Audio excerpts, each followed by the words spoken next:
are.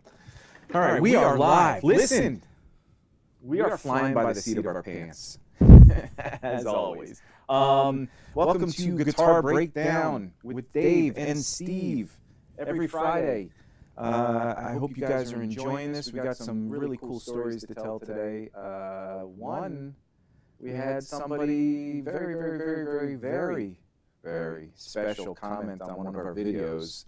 It made us super unbelievably excited about that. We'll get to that. We were going to also talk about some Allan Hinds stuff. He did a Rick Beato interview. Allan texted me the link, and then Steve texted me about 10 minutes later and said, hey, Allan's on Rick Beato. And I was like, okay. So we're going to talk about that. We're going to dive into some of the lesson package stuff we offer with Allan Hinds. That's some amazing stuff. There's about 4 lesson packages we shot a long time ago that we've edited some. We're going to put together, blah, blah, blah. We'll get into that. Anyway, we are literally flying by the seat of our pants. We have so many gremlins in the workings today. And Steve, you're in charge of you're in charge, Steve, of looking at the YouTube live thing on YouTube. Let me know it's working. I'm here. I'm watching. Do a little. I got it. Turn up the audio on your computer to make sure that actually is coming through. So the audio of us. Yep. Okay, cool. And then periodically check that. Check the comments. Anybody here checking out? I guess I should somehow get that sort of up too. So anyway, welcome, Steve. What do you got going on this week? What's up, Dave? We just, we've been talking for 2 hours, and we're here, and finally we're live. It's Friday night. What are you gonna do? We're gonna talk guitar. So what did I do all day today? I moved furniture. I am freaking exhausted.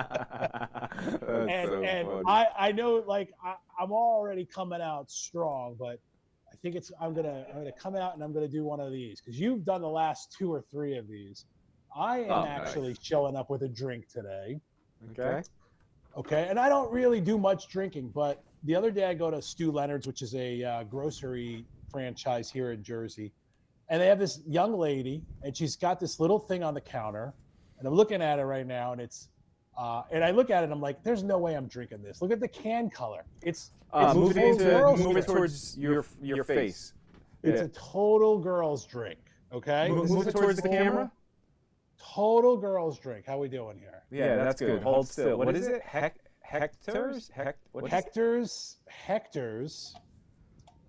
Hector's Delta THC infused watermelon cucumber. Hey, now we're not going to make it through the podcast. Craft soda. And nice. It's It's got 5 milligrams of THC. I tried it last weekend. It's like $20 for 4 cans, and it's not like you're not literally on the ground or anything like that. It's nice, mellow. Yeah, you're just chilling. You're calm. You're relaxed. And in my case, I need it because this week has been a completely crazy week. Dude, we just had so many great comments and feedback, and not that we're taking the world over yet, but we just had a couple of really cool things happen. I mean, I don't know if you want to lead off with that one first, but I mean, I'm so real quick.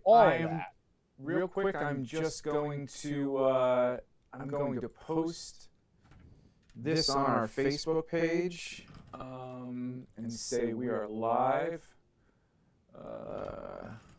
See if this works. Everybody that's out there watching, check on in with us. We're here. Looks like we're getting the family together. Are we live? We are. Yeah, live. Come check us out. Okay, that is posted on Facebook, which nobody checks anyway, so, but whatever. I figure it's an opportunity. Hey, so that's funny, dude. The THC thing's hilarious because I've never gone to music school. I don't know how you were or whatever. Like music school has this, I wouldn't say all of it has a vibe, but music, guitar, drugs, rock and roll, all that kind of stuff. Sure. So when I was at music school, dude, we had some heavy hitters when it came to the drugs. Yeah, there were things, right. and listen, I don't judge anybody, and I understand it all because I dislocated my shoulder a long time ago. I used to work on some, a little background if anybody's interested. I used to work on some Saturday morning TV stuff. So when I came out to California, I wanted to be a studio musician. And the first thing that happened is, grunge had hit. And the first thing that happened is I was like, okay, well, if I can't really, there's not a lot of guitar playing going on, and there's Michael Landau, Michael Thompson, all these guys doing session work, so I'm not really going to get in that scene. It's like, okay, I'll just do some guitar lessons. And the first thing I did, we had this thing called the Penny Saver. It was like kind of like this ads for, just want ads kind of thing. But there were, hey, we didn't have the internet back then. So we had things where it was, guitar lessons, this for sale, that, whatever. So I put in an ad for guitar lessons, and I think I was charging, it was 25 years ago, whatever it was, for $50 an hour, right? Okay. I was like, that's fine. And all of a sudden, I see the ad came out, and right above me was an ad for $45 an hour, and it was Jennifer Batten. She was just getting off the Michael Jackson tour. She's teaching over at GIT, and now she's in the Penny Savers with an ad for guitar lessons. And I'm like, who's going to take lessons from this guy? And so that's when I started getting into audio engineering, and then I started getting into 3D animation and blah, blah, blah. But during that time, too, all my roommates, we had a group that was kind of like Entourage. We had a friend, one of our friends was on the show Supernatural, Jensen Ackles. So we saw, good friends playing basketball, Mario Lopez, all those guys. We used to it was such a fun world.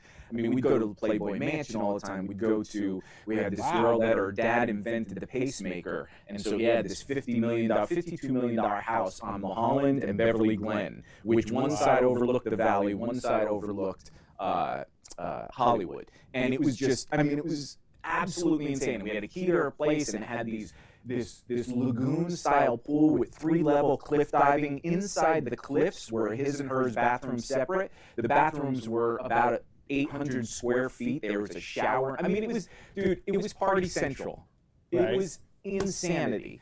So anyway, during that time too, I started doing some acting, and I was on a Saturday morning show called Hang Time. It was a basketball show, and I was like they're like a premier extra. I was on for 3 seasons, maybe 4 seasons, and it was there were the 5 main actors, and then there were like 3 of us that were regular bench players, and we'd get in once in a while. We'd get a line on the show every like 2 or 3 weeks or whatever.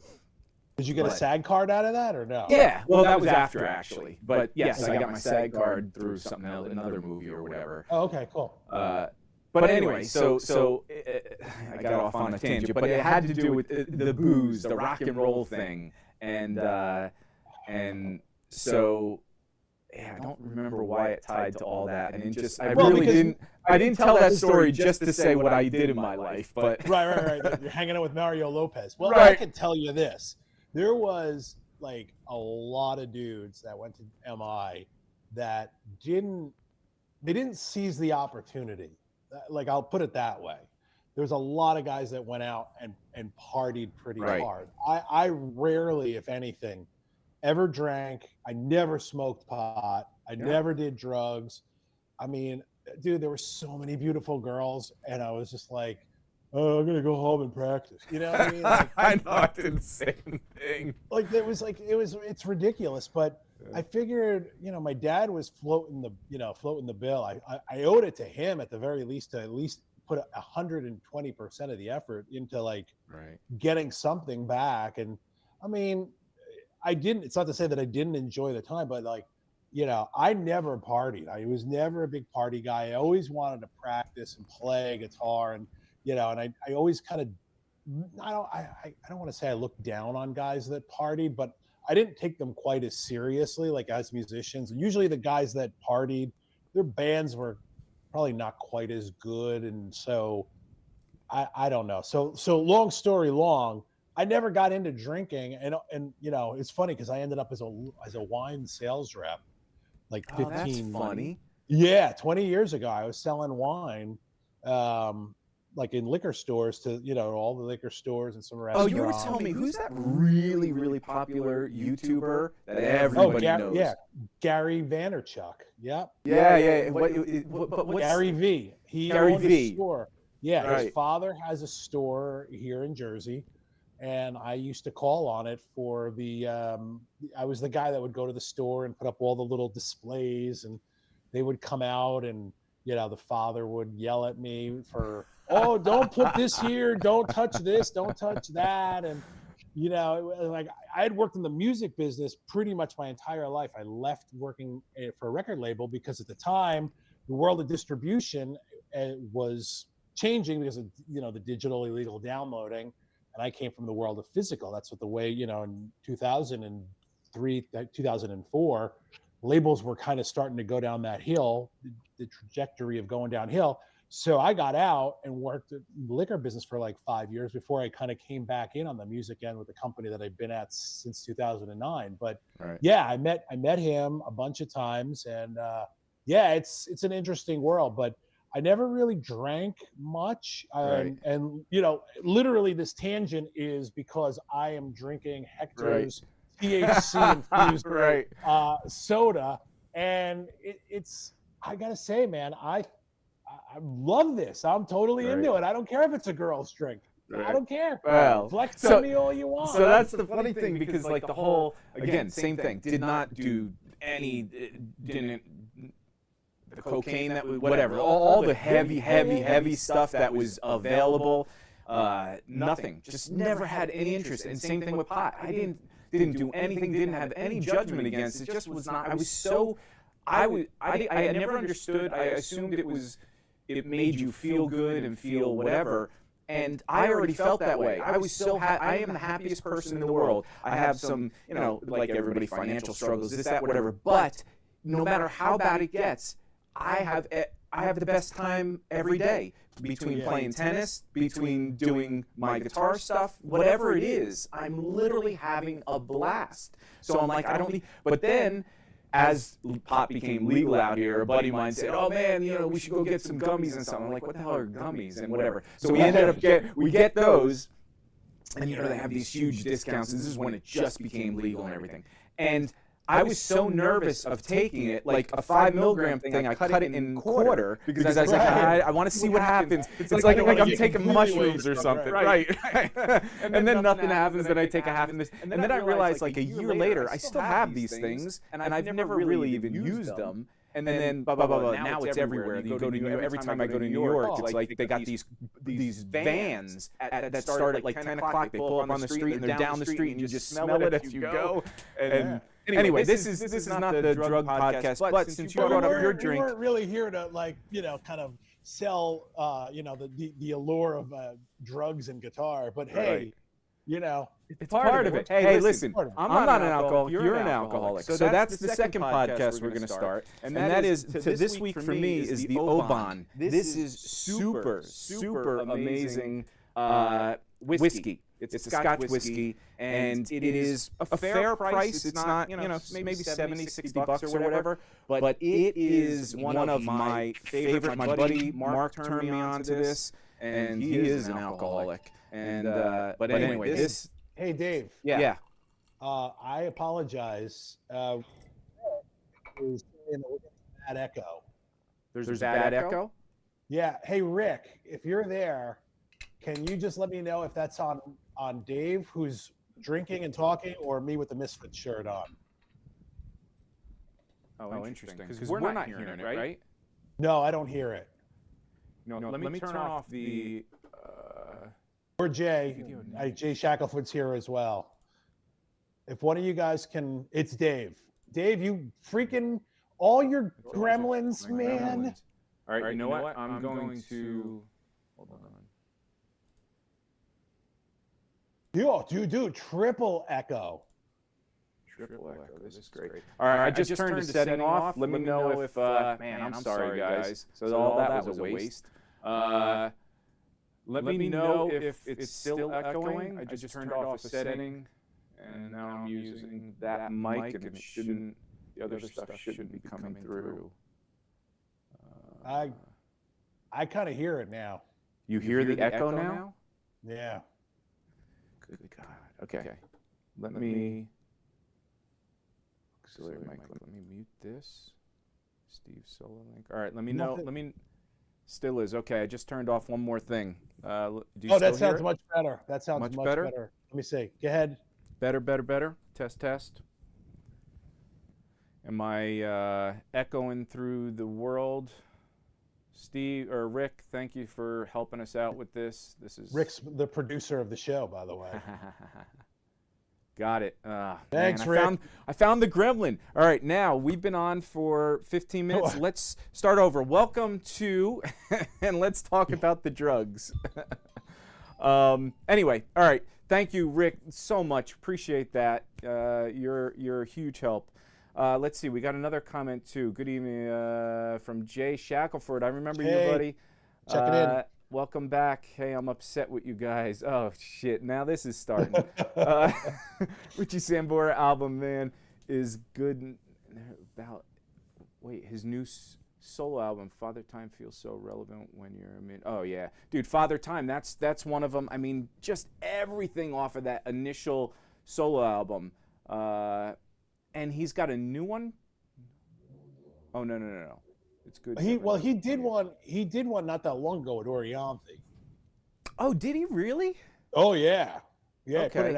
They put it out through BMG. Maybe I want to say 4 or 5 years ago. It's pretty solid. I mean, to me though, I've heard a bunch of his stuff. To me, Stranger is the best one. Like the first one is the best one. Yeah. Dude, there's so much about that album. We talked about it last week, and yeah, there's just so his bluesy playing with his I love when he does in the sixth interval thing, and he's just so and then again his singing, like I said. So I was disappointed when I heard that Bon Jovi might be going out again, and he's not going to really be a part of it. Let me turn off my phone, dude. This is so funny when I get whenever I get. We start up. It takes us about 20 minutes to figure things out. Today a little longer. But we're finally getting it, man. I could not get my audio to work at all, so I'm no surprise there's an echo. But then I get nervous, like not nervous. I just get a little stressed, and I'm trying to get my booze ready, and I know we're gonna be on for a while. And the other thing I do is I get M&Ms, peanut M&Ms. I'm like, I haven't eaten all day. I got to snack on something. So that's your snack is peanut M&Ms. It's just the quick. It gives me the nuts, a little protein, terrible oil, whatever. I don't care. Anyway, so hey, let's get started on some of the topics. The first thing we should mention is the person who came in and commented on one of our last podcasts that Steve. So my perspective of it was, I wake up kind of late. Steve texts me and he says, "Hey man, check out our YouTube video. We got a comment." And I'm like, okay, we got a comment. Yay. I mean, that's awesome. I love the comments, but I'm not waking up early for this. For one comment, I'll read it later. And then I look at it, and it's Kay Moriaka, the guy we talked about from GIT. If you guys haven't seen that, please do watch that podcast from I think it was 2 weeks ago. Wasn't last week's. We talked a little last week, I think, but it was the one before that we actually did. I showed some transcriptions and licks and stuff based off of his teaching at GIT. And we talked about how we disappeared. 20 years, 25 years, can't find him. Well, ghost, complete ghost. And in this day in social media, that's such an odd thing. So the funny thing was, before that comment even came through, I had talked to my friend Mike Lawler, who's in a band called Lawler Band, B-A-N-N-E-D. Mike Lawler Band, yeah. Right. B-A-N-N-E-D. Super good. If you're in New Jersey, check them out. Northern Jersey, they're so good. They play New York sometimes.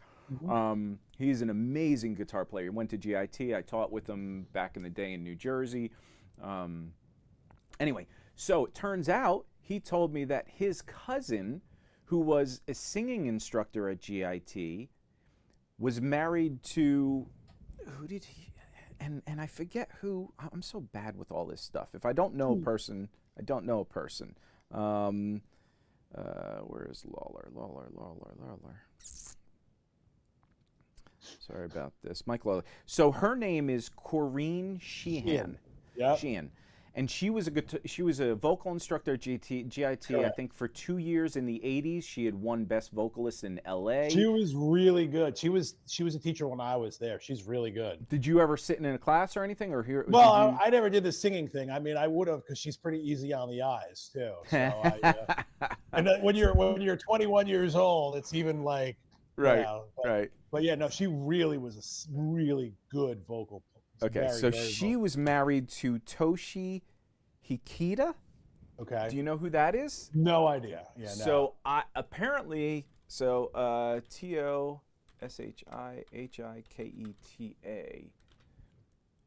He is. Oh, I think he was with David Lee Roth for a little bit, if I'm not mistaken.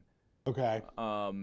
Yeah, he was, and I don't. So apparently he's, I mean, super good player, and so I think they ended up getting divorced. But both, I think they were all. Mike Lawler used to say how he used to sit in K's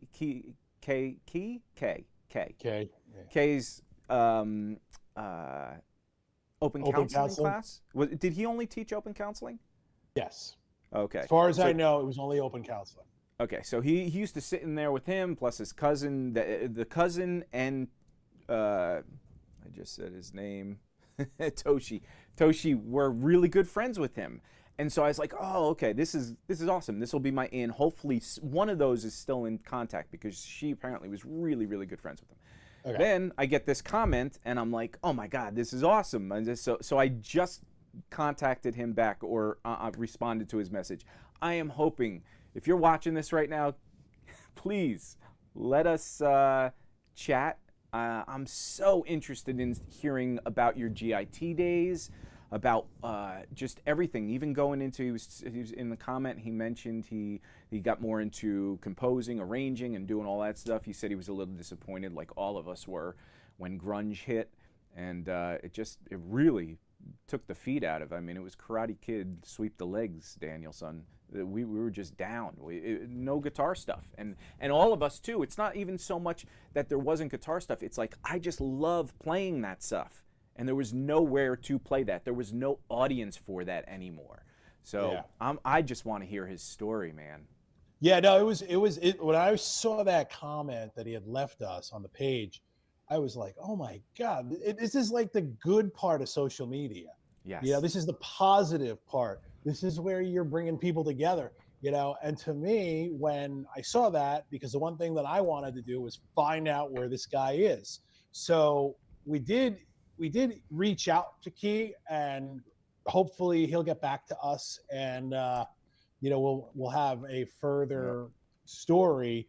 But it's pretty cool how small the world is, and you know, like so basically, like, there's a whole bunch of guitar players that I would love to hear from again, that were kind of famous, or you know, necessarily like maybe not on the level of the bigger guys, but that just were like as dynamic, as killer, as aggressive, you know, and had it all going on. Hey, we got a new comment here from Mad Jensen. Happy to see the channel is active again, Dave. Oh, nice. Yeah. Are you a follower from a long time ago, like decade ago, when we were putting out all the lesson packages and all that stuff? We're actually going to talk about some of that now. But thank you for checking in. So good to hear from you. Yeah. So the cake thing, like, so he had mentioned that Stephen Piercy, was that who it was? His guitar player, Johnny. It was Johnny, the guitar player. I don't know Johnny personally. I just like, I'm a big fan of his playing, and he was a few years ahead of me at GIT. Johnny Monaco, I mentioned this last week, GIT guitar graduate as well, played with Stephen Piercy. It was a singer of Enough's Enough, and just a crazy original, like his stuff is like, so if you also like the Cars and pop rock, Elvis Costello, all this stuff, like he's literally like, I mean this in the most like non-weird way, he's like my musical soulmate. Like every time he posts something, I'm like, dude, I love that band. Like, and it's, you know, like I sit there and so anyway, sorry, I don't want to go on. Johnny Tangent. No. But so he's the one who he's the one who connected. Like I guess he reached out to Kay and said these two idiots are talking about you on their podcast. Hey, one And idiot. You're well, a good all guy. right, you're the idiot.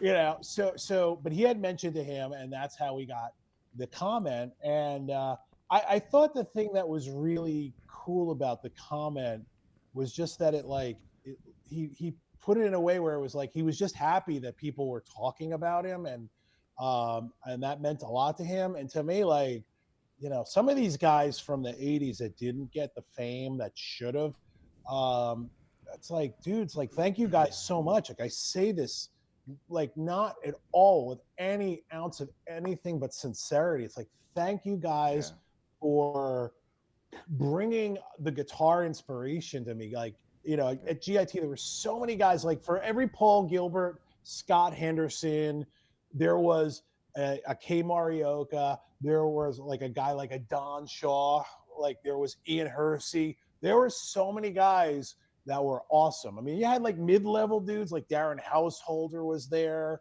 when I was there, but like the majority of these guys were Did just he teach there? Yes. Oh, yeah. wow. I didn't know that. Yep.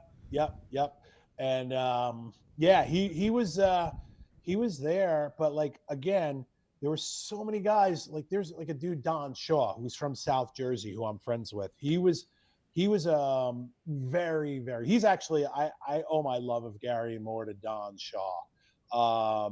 He's just a freaking greatest player. Got the greatest feel. He was a GIT. He was teaching there. He was doing sessions, and then he moved to Nashville and he did sessions. And then maybe 10 years ago, I believe he moved back home to like Cape May. And he's somebody we definitely need to get on at some point too. Well, I want to get I mean, there's Ross Bolton, there's so many Dan dudes. Gilbert, all these guys that people don't. Dan Gilbert, I love him. He's a legend. Yep. So hopefully we can. I've talked to him several. Go ahead. Let me just stop here because we had Matt Jensen again. He discovered Cameron Allan from you.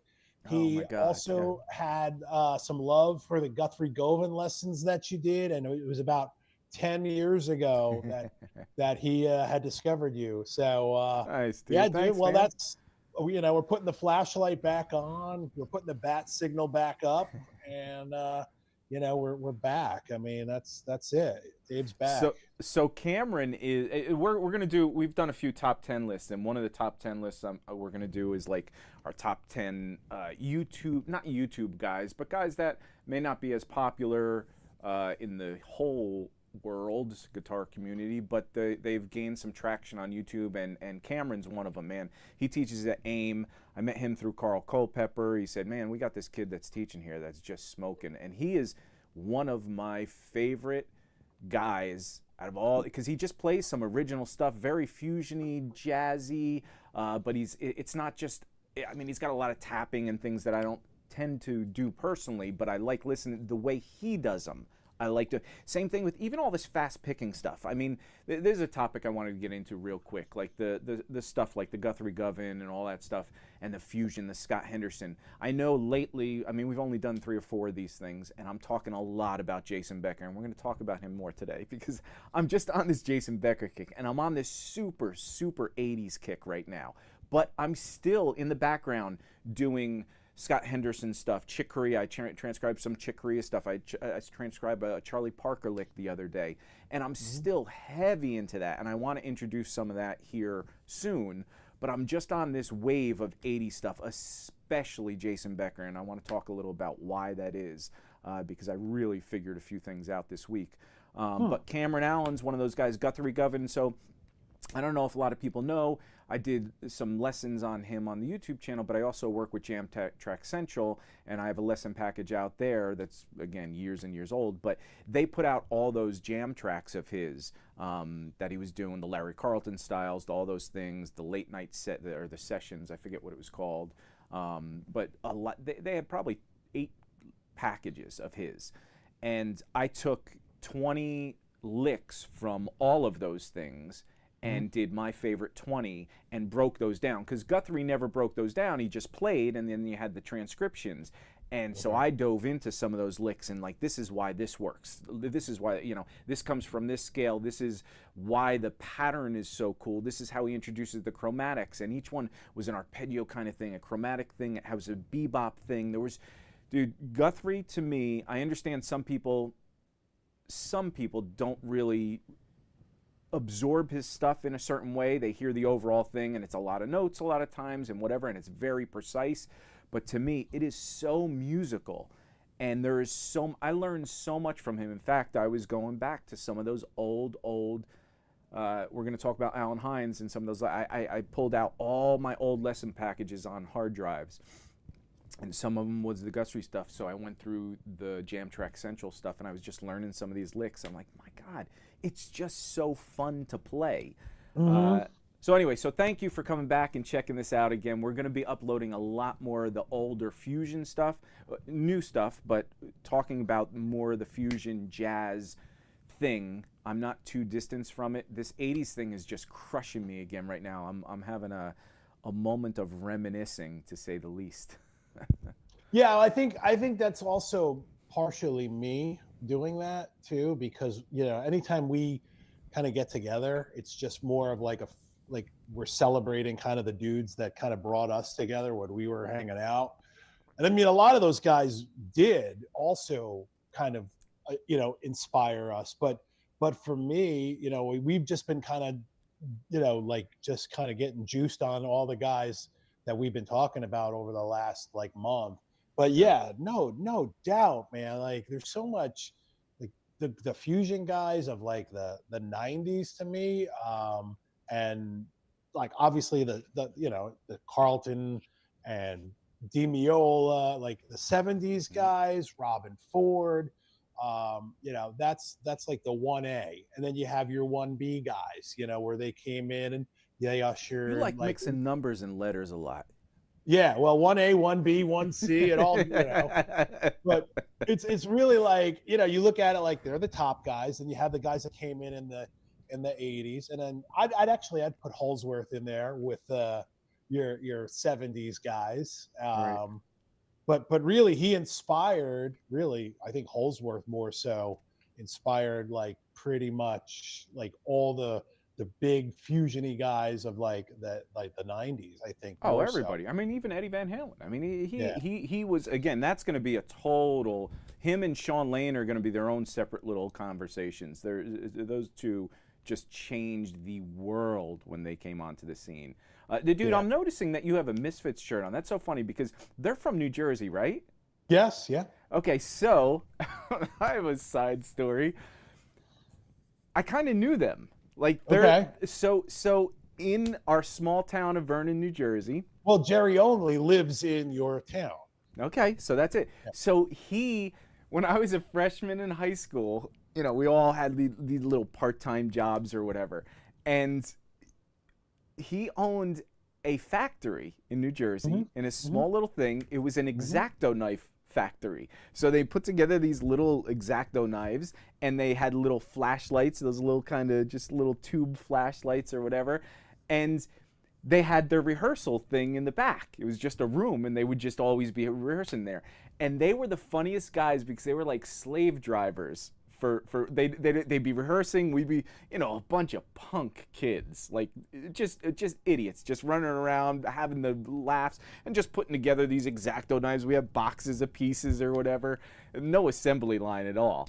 And he'd come in and he'd start screaming. I forget who it was, but he'd be screaming at us all. You guys get to work. This is all about work. This is about having fun. But he was kind of joking, like it was funny, but it was really aggressive funny. But I totally forgot about the Misfits guys, dude. Yeah, they're big Jersey guys, except for, well, now they were all from Lodi, which was the next town over for me growing up. So Misfits are kind of like a local legend. So yeah, I grew up. I'm not really, I like the Ramones and I like the Misfits. I'm not a huge punk guy, but they're all catchy. It all comes back to catchy songs, man. Yeah. At the end of the day. So sorry to get off. So Jay Shackelford asks, did anybody take a class with Sid Jacobs? I did see Sid. I never, like, it's funny, like GIT at the time for me was like I tried to get into the rock guys because I felt I could at least kind of hang in that class because I was mostly a rock guy. I was so scared of the fusion guys. Like Scott Henderson especially scared me to death. Scared me to death. Like I would Everybody literally scared yeah. everybody to death. Like he just was you know, and it's funny, we're gonna talk about this, but he just wasn't kind. You know what I mean? Like and he, like, I'm trying not to say a bad word, but like No, he was a dick. He was a dick. He just you know, and like if you But in the coolest way. Like he was well, he was, I don't know, it wasn't even in a well, cool no. I don't mean, yeah, no. But on the flip side, he is the nicest, coolest guy ever. Like I've hung out with him at Baked Potato. A bunch of my friends are friends of his. Whenever I see Landau, we hang out with him behind the. Right. I mean, I have friends that are friends with Landau, my guitar tech, whatever. So between him and Kirk Fletcher and all these guys, they're all buddies, and we all hang out. And he is the coolest, nicest person in the world. But when it comes to teaching, you know, he's kind of got a short fuse because, you know, he's such a genius. But go ahead, I'm sorry. Right. No, and I mean, like, as much as I wanted to go in there and like sitting there, like, I just was like, I don't even want to be in here because, like, I just feel like completely inadequate. So there was a lot of, you know, a lot of that. Like, Diorio was like that. So all, you know, like, for me, that is something in retrospect that I regret, you know, not doing that. But I also knew, you know, I wasn't there as a player. I was a rock guy. I came to appreciate and really when I came home, I studied jazz. I studied jazz with a guy named Joshua Breakstone, who has a bunch of records out. He's a jazz guitar player from New York, and his he like mostly is famous in Japan for all of his records, but he's a fantastic jazz player. I took lessons with him for like maybe about a year or so. And I'm not a jazz player. Like that's the thing too. So as much as I admire it, like I could sit there and, you know, like it's funny. I was talking to Nat Janoff, who's like, he is the real deal. You know what I mean?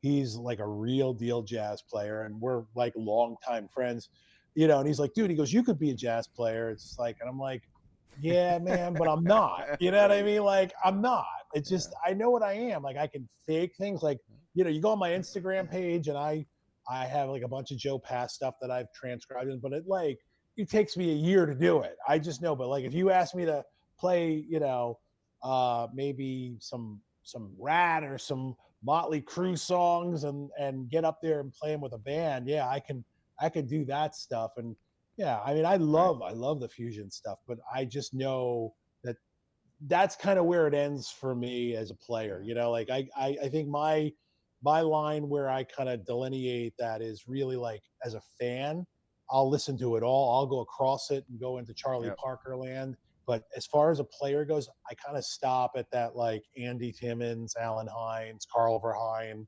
Eric Johnson. Incorporating jazz into the rock stuff for sure. Yeah. It's not the straight ahead, even the bebop. I love playing bebop lines and I love doing that stuff, but it's like time is so precious and short, and I've got so much. I mean, even this Jason Becker stuff that I've been working on, I mean, there's patterns that he does. There's certain things that he does that it's odd to my fingers and the way my mind thinks. So therefore, I can spend a lot of time doing that because I really like that, and I can incorporate that into my playing in a big way quickly. Or I could focus on some bebop lines, figure out how they're working, how I can make them into a rock blues thing, because I'm never gonna just jam over, you know, some standards. I mean, I don't mind doing it, but it's just not my thing. So all those, it's like, what do you spend your time on? So I saw a thumbnail of somebody pop up on my feed. I don't even remember what it was. I didn't look too deep into it, but it was a great thumbnail, and it was basically saying why the thumbnail basically said I'm not going to fake my way through it, and it said in the description of the title of the video why I turned down the biggest gig of my life or something like that or whatever. And it was, and you could see, I mean, that's the same kind of theme. I guarantee, you know, oh, you can do this, you know, I like you, and oh, you can play this kind of stuff, hey, come on. And it's like, yeah, but that's not my thing. So sure, I can make money, I could go on a tour or whatever, but every night I'm going to feel, we already have this imposter syndrome. Oh, totally.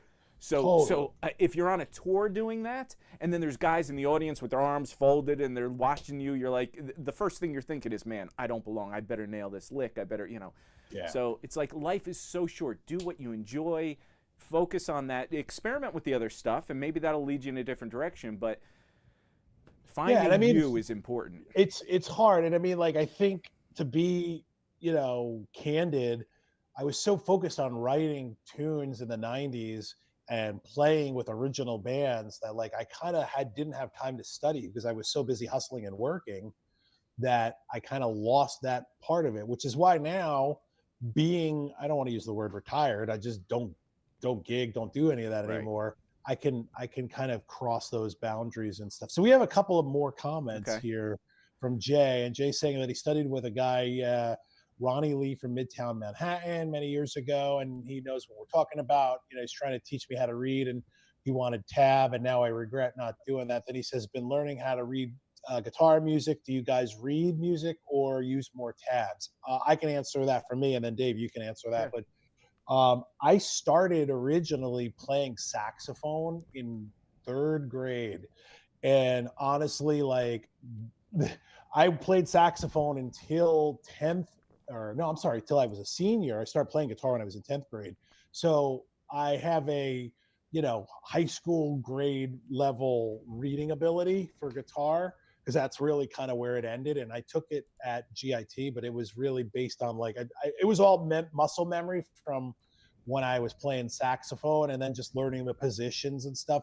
So nowadays, like, if I want to learn, if I come across like the Joe Diorio or the Joe Pass book, which is notation and not tablature, I'd probably just say, screw it, I'm going to not read this. I'm not going to do this. But if I see tablature and I just see numbers, I get pissed off, because I need to know what the actual rhythm and the notation. So I need that. So to me, that's like, having that is essential. Like, when I see, like, when I did when we did the Kmar Yoka sextuplet lick, if I didn't have that, I wouldn't know how to count it to practice it. So I think being able to read music, maybe not necessarily like, reading it and playing it, but just seeing the notation, knowing what a 16th note is, knowing what a sextuplet is, knowing what a dotted 8th note is. When you're seeing tablature, especially, because I see a lot of guys that just read tablature and then they play something on, like, tablature, the notes is just like 1/2 of it. You know what I mean? If your rhythm sucks and you're not, if you're not slurring it, if it's a bend, so that's the one thing I'm blessed in. I can read the notation, and I can still read the notes. What about you? Right.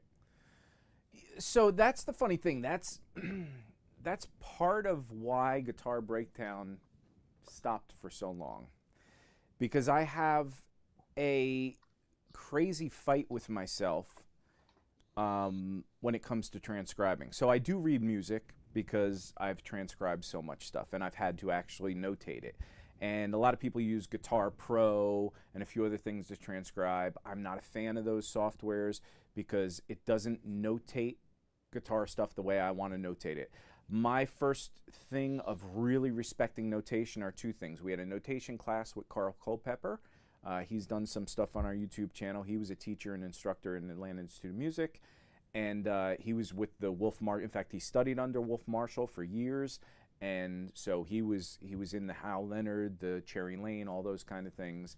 And it was Wolf Marshall, Andy Alador, Carl Culpepper, and a few other people or whatever doing all this stuff. Jesse Gress was another one. Gress, yep. So I learned a lot from him. And anytime I had a question of how to notate something, he'd come up with the answer. And a lot of times Guitar Pro doesn't actually transcribe it. Whoa, Levi Clay is in the house. Look at this. This guy. Oh, I mean, speaking, dude, how did you pop in exactly when in 4 episodes we started talking about transcribing? Is that the weirdest thing in the world? His ears were ringing over there. Honestly, that is so classically weird. Levi, so good to see you, man. Miss you. Love you. Levi is one of the best transcribers. I actually had him transcribe one of an Allan Hinds tune, I think it was, a jam tune in one of our lesson packages. He's just absolutely insanely awesome. So with that, so I use Sibelius. Now Levi's, I think he uses Guitar Pro, and he's really good at that. Like, and he's so fast. I'm sure if anybody check out his some of his YouTube videos talking about him transcribing, and he actually spends like an hour showing you step by step how he transcribes, and he's just so fast at it. But this is what he does every day. And so I end up using Sibelius because there are certain bends and certain things that these programs don't do that are very guitar centric. And I want to read music like a piece of art, basically. And just because if I don't have the music, I want to be able to look at it and go, okay, the bend holds to here, then this happens, then the bend comes down here. Whereas a lot of these things, they say just hold the bend, but you don't know how long it's holding it. Even the inflections, the slides, and there's just so many little nuances. And that's what I love. That's why I started Guitar Breakdown, because I love those nuances. Those are the things that, to me, catch my ear. I'll hear somebody play chromatic line, but it's in between some of those notes that I'm like, whoa, wait a second, but what was that cool little thing? And I love to transcribe those. So when it comes to reading music and stuff, I love reading music, but it's so time consuming, and Levi can tell you, it takes a lot of work. People don't understand how much, and so a lot of times, I think I saw on one of Levi's videos too, where somebody was saying, oh, why do you only put the tab underneath and not the music or whatever? And these people, there's so much real estate on a screen that you can't have it all. But so instead of having the notation there and the tab with the stems and the flags and stuff, just have the tab and the flags, whatever. Most people don't even read that stuff. Like if we took a survey, and I'm sure, I don't know if Levi ever did this, but I wonder if you ever surveyed your friends or the people that follow you. Do they even care about regular standard notation? I do, and I fight with myself with that, and that's the hard thing. I got to pull back and go, most people don't spend 8 hours doing this when most people aren't going to care about it. Because, again, we only have so much time to put out what we're trying to put out, and whatever. But so reading music, super important. I see some of these comments. Sibelius and Dorico are notating writing software. They're made by musical literate. What is Dorico? Dorico, I've never actually even heard of that. Huh. Have you heard of that, Steve? No, I don't. Dorico. No.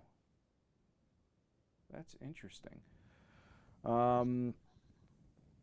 I have all your fundamental changes book. Yeah, Levi, you're crushing it, man. Honestly, you honestly, so I do remember one thing. Levi, just stay for just this one thing, because I haven't talked to you in a long time. But I remember the one time you did a video, and I may have been in there commenting, and you had commented, "Hey, Dave, Guitar Breakdown's here," and he said, "Oh, I love his stuff. I've done some whatever." He's like.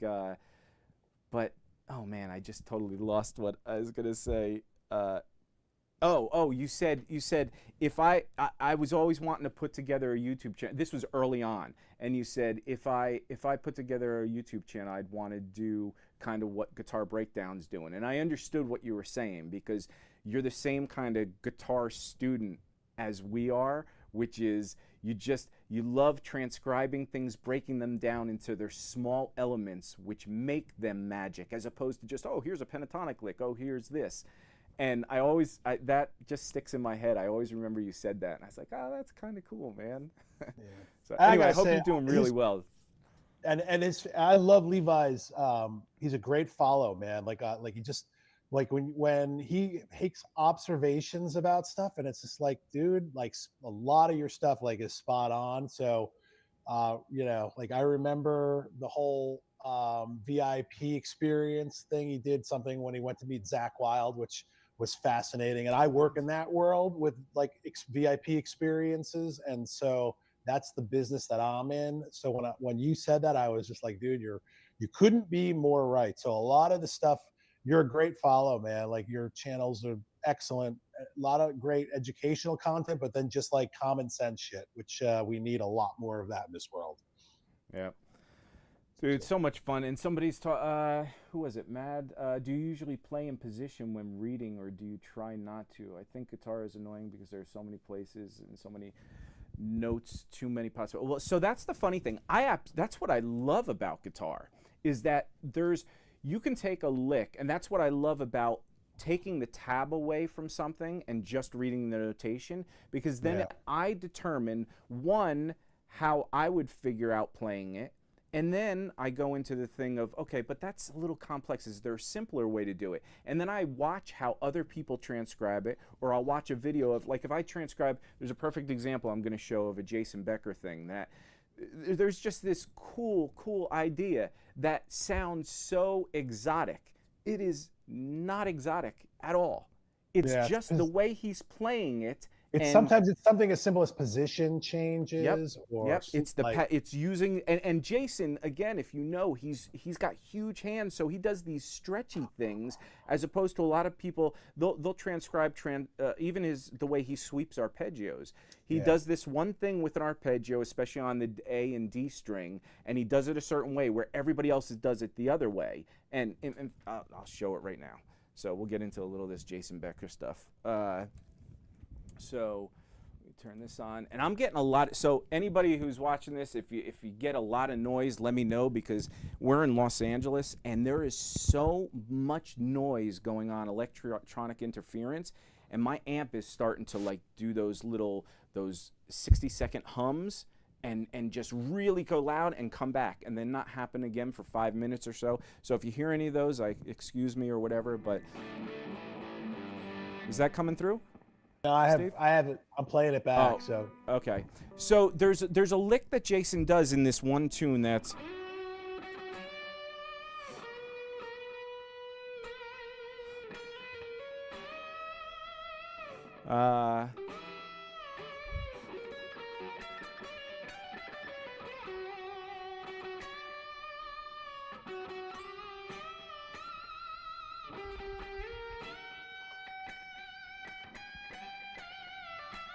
I don't even know how that goes. But then he gets into this part where it's and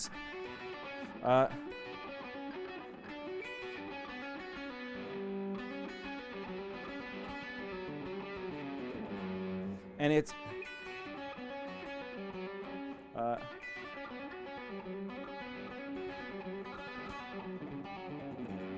and it sounds super exotic, right? Are you hearing that, Steve, or are you on a delay? Yes. Or no, okay. No delay on here. So what's amazing is that's over B minor, and it's literally just it's B minor. It's a D major scale if you want to think of it that way. It's all the notes.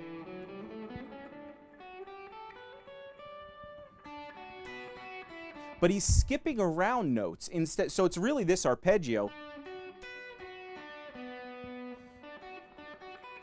It's really a B minor arpeggio, but he's playing it on 2 strings instead of what most people would play, and I've seen it transcribed this way, where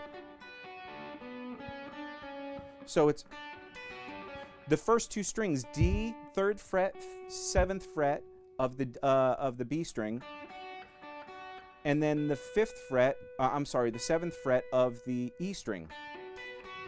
So it's a hammer-on those 2 notes. Then you go down to this, so it's skipping around notes, even this.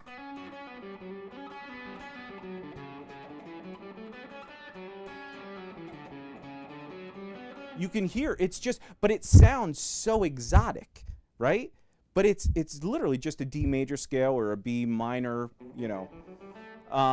So that to me is something that when I see it transcribed and I see it played in a weird position, I'm like, wait a second, maybe it's played a different way. And then you start fiddling around with playing it at this part of the neck, this part of the neck. You play it on 3 strings instead of 2 strings. And all those things really, really matter. Yes, altitudes, Levi. Dude, that song is there is so much amazing ideas in that. And in fact, funny enough, this is a Schecter guitar. I haven't played this one yet. But I love this. I picked this up because it had 24 frets. All my other guitars didn't have, I only have 22 frets. So anytime I do licks that have 24, I have to bend the string to get that note, and that's a little tricky. But Yep. I love this too because it has a Sustainiac in it. And so the funny thing is, I had never used a Sustainiac, and I was like, well, that's cool. And like I said a million times, I knew a Guitar Center manager, and he gave me, I don't know why he liked me, but man, he gave me so many good deals. Oh, he liked me because I kept coming in buying shit. But he literally gave me this guitar. I think it was a $900 guitar. It was somewhere around there. He gave it to me like for $500. It was like, it was cost. It was basically cost. And I'm like, well, why? Just the pickup alone, $300-400. I'm like, I could take this pickup and swap it out. And for like that one thing, when I was using the freak out pedal the other day, I love this. Like even this, if you turn this on and you got,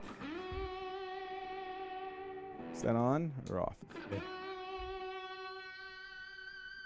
There you go. Dude, that's so.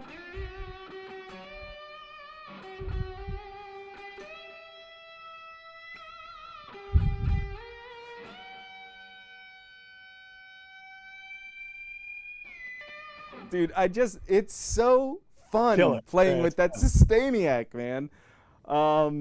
Anyway, so there was more stuff I want to talk about Jason Becker. The one I wish, so that's the thing about Jason was I've been doing this whole when you wish upon a star thing. And the cool thing, I mean, well,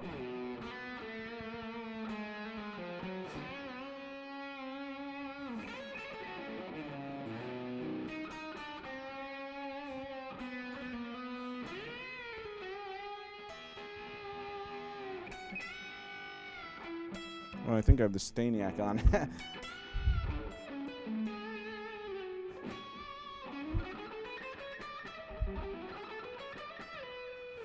Anyway, my point is the vibrato. His vibrato is glorious because if you watch what he does, he holds the note, then he adds vibrato. Instead of people bending a note and doing vibrato, he'll go like he gets to the note, sits on it for a second.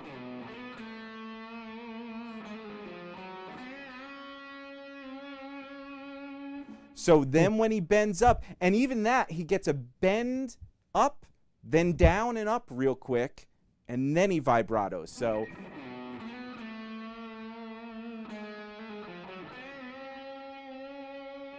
and even that pause there of the, instead of, it's not, it's, so he has that delay on that one note. So he's always, and then even this thing when he goes, he's bending a half step up into the note he really wanted to get to, right?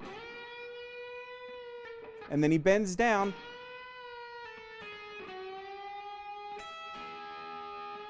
And then when that note's up there, he bends it. Another part, he does.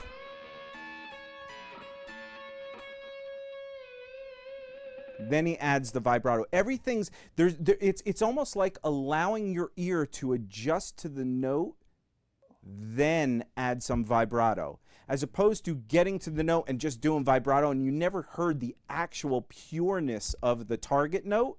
Yeah. Dude, that is amazing. I mean, I have so much more to talk about Jason. There was even these licks.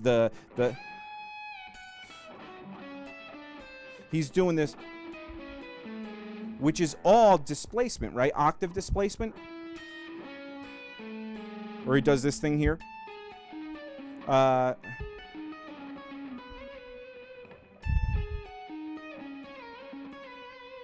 And at that point, it's you think it's like just weird, odd notes, but it's actually chromaticism with octave displacement. So if you take that I don't want to, my mic's starting to bump and everything, but if you take and break down those little simple ideas, you're like, at first, you're like, oh my God, okay, so there's this weird octave displacement going on, and you're like, how does he come up with this? Well, the lick initially seems to be something that is like a standard lick. But then he says, well, I'm just going to displace those notes and twist them. Now that just twists your ear, but it has some foundation where it's just not taking a high note and a low note and just going squirrely with it, right? Yep. Like it actually has a solid foundation that if you took it out of the octave displacement, it would be a cool little idea by itself. I see we do have a bunch of comments that I'm sure were... Yeah, Dave. Yep. Did you read any of these? I love inner workings of music, how it happened and how it's taught. Even Troy dropped something new yesterday. Troy's the guy with the picking and with that camera. Yeah. Yeah, dude, his stuff, amazing. What did he show you? I'm gonna have to check that out then. I didn't see that.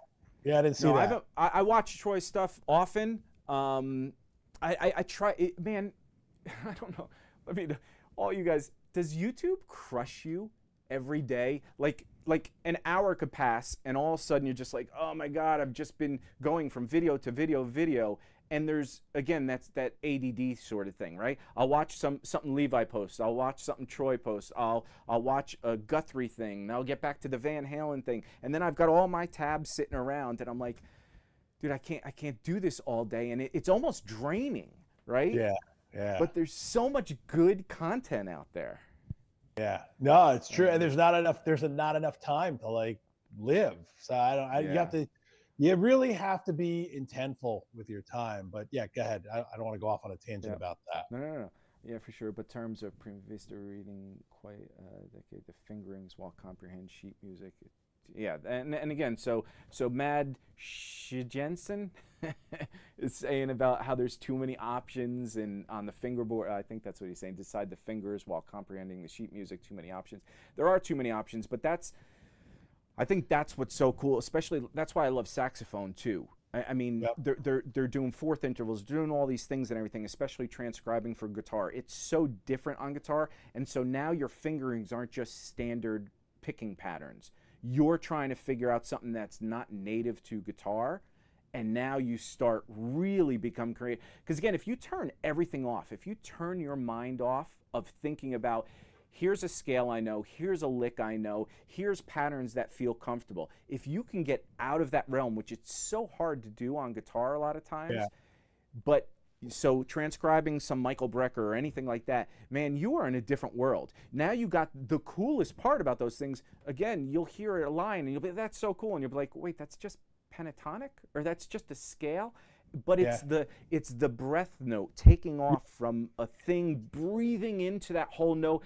And instead of blowing each note like we do with picking, it's one blow and all these notes. And then you get these slurs and you get these squeals and all those things. Try and do those on guitar. Try and make it sound like a saxophone, not just hit those notes. Yeah. You know, it's funny, Dave, like when I went down the jazz rabbit hole, like really, really down it, I started getting into like very vocal jazz, sax players. So like for me, I started with Stan Getz. And then I kind of went, down more like Rollins, like Sonny Rollins, so I was doing more of that. Coltrane was just always like way too busy for me. But to me, like the soul jazz guys, like Stanley Turrentine, like if somebody said to me like, hey, I play guitar and I want to like listen to a very vocal, like sax player, I would say Stanley Turrentine is just the perfect place to go. He's the perfect sax player to listen to if you like are a guitar player that wants to listen to like jazz saxophone, because he has all of that. He fills all of those buckets with the slurs, very melodic. And again, I studied saxophone. I got accepted to Berkeley for saxophone, but I stupidly went to GIT for guitar. No.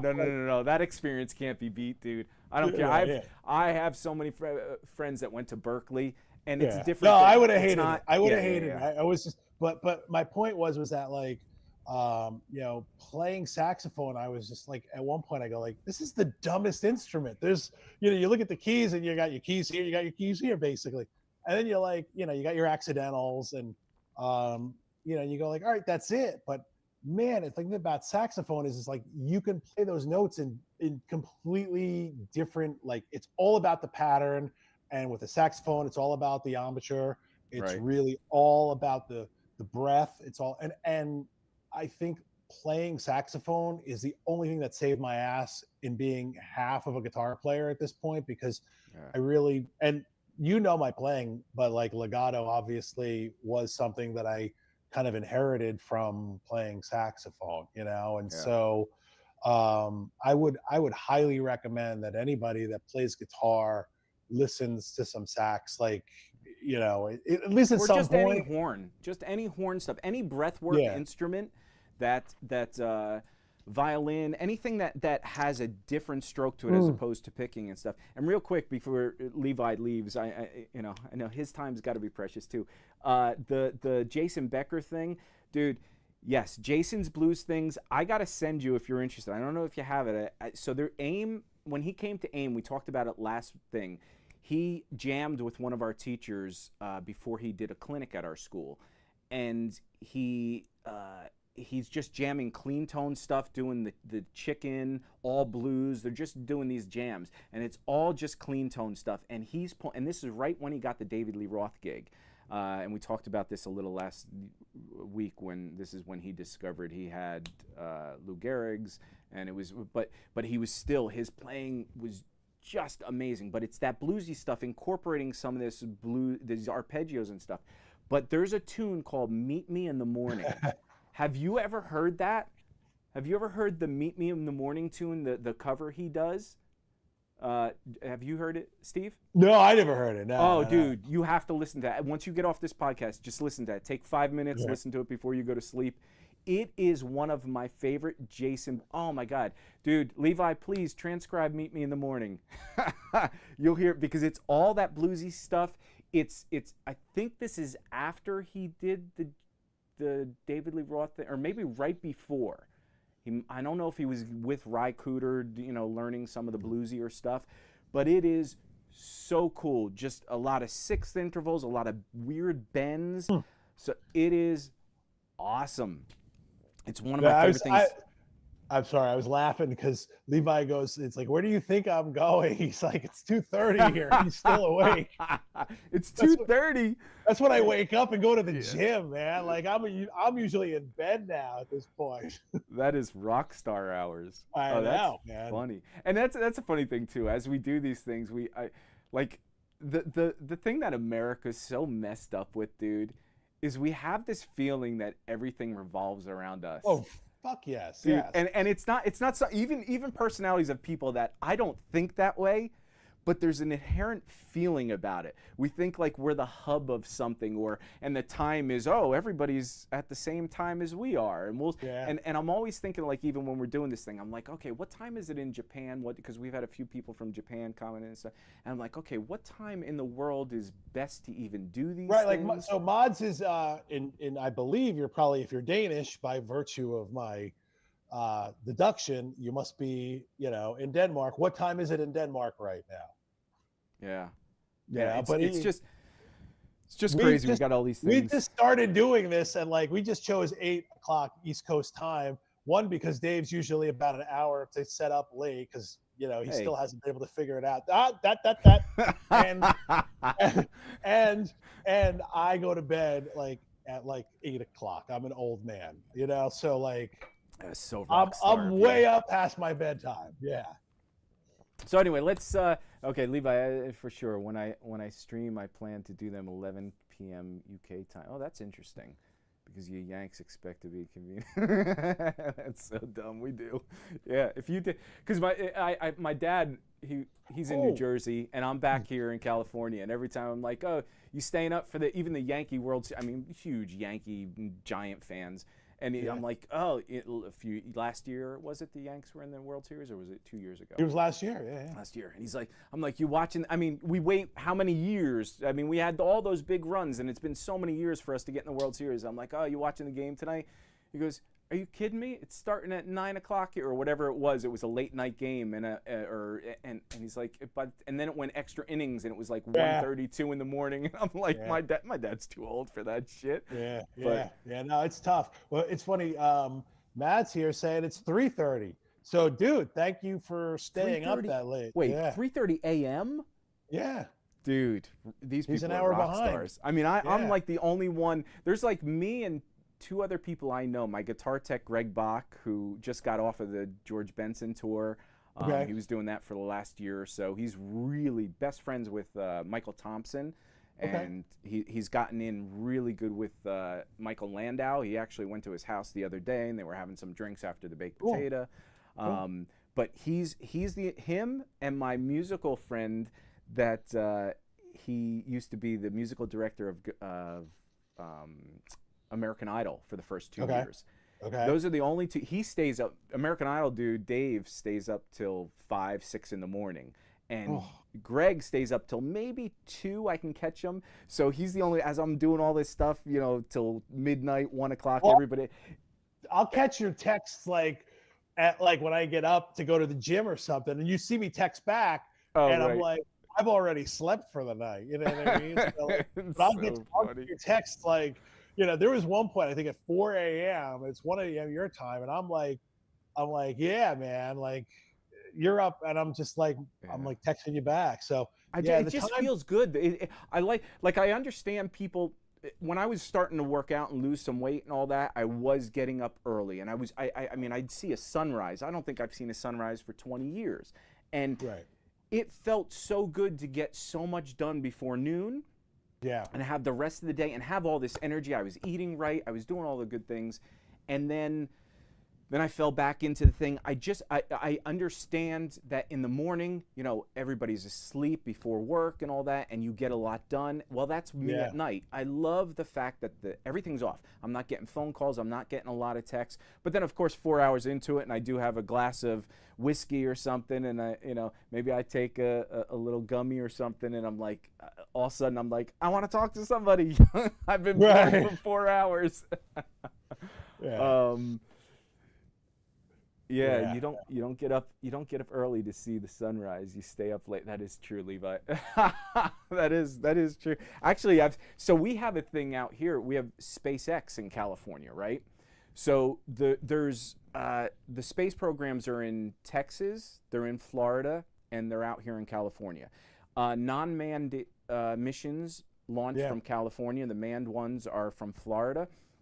Yep. And I don't know what Texas does. I don't know if there's a hybrid, but we have SpaceX stuff happen all the time, like late into the night, and so we always go up on the roof and we're just watching. We grab a thing of booze and we just watch this rocket just go right across Hollywood, and it drops into the ocean on the other side. That's where the rockets actually land on the pad and stuff. Yeah. But yes, and then you stay up, then you do some more guitar stuff. Then it's 6 in the morning. I'm like, you know what? I'm gonna go up on the roof and I'm gonna check out the sunrise and just see what that has to do. Yeah. But anyway, dude. So let's chat about real quick. Allan Hinds. So he was on Rick Beato. So he texted me the other day. He's like, hey, check out. I'm on Rick Beato. And then you text me an hour later, and I was like, okay, I got to check this out.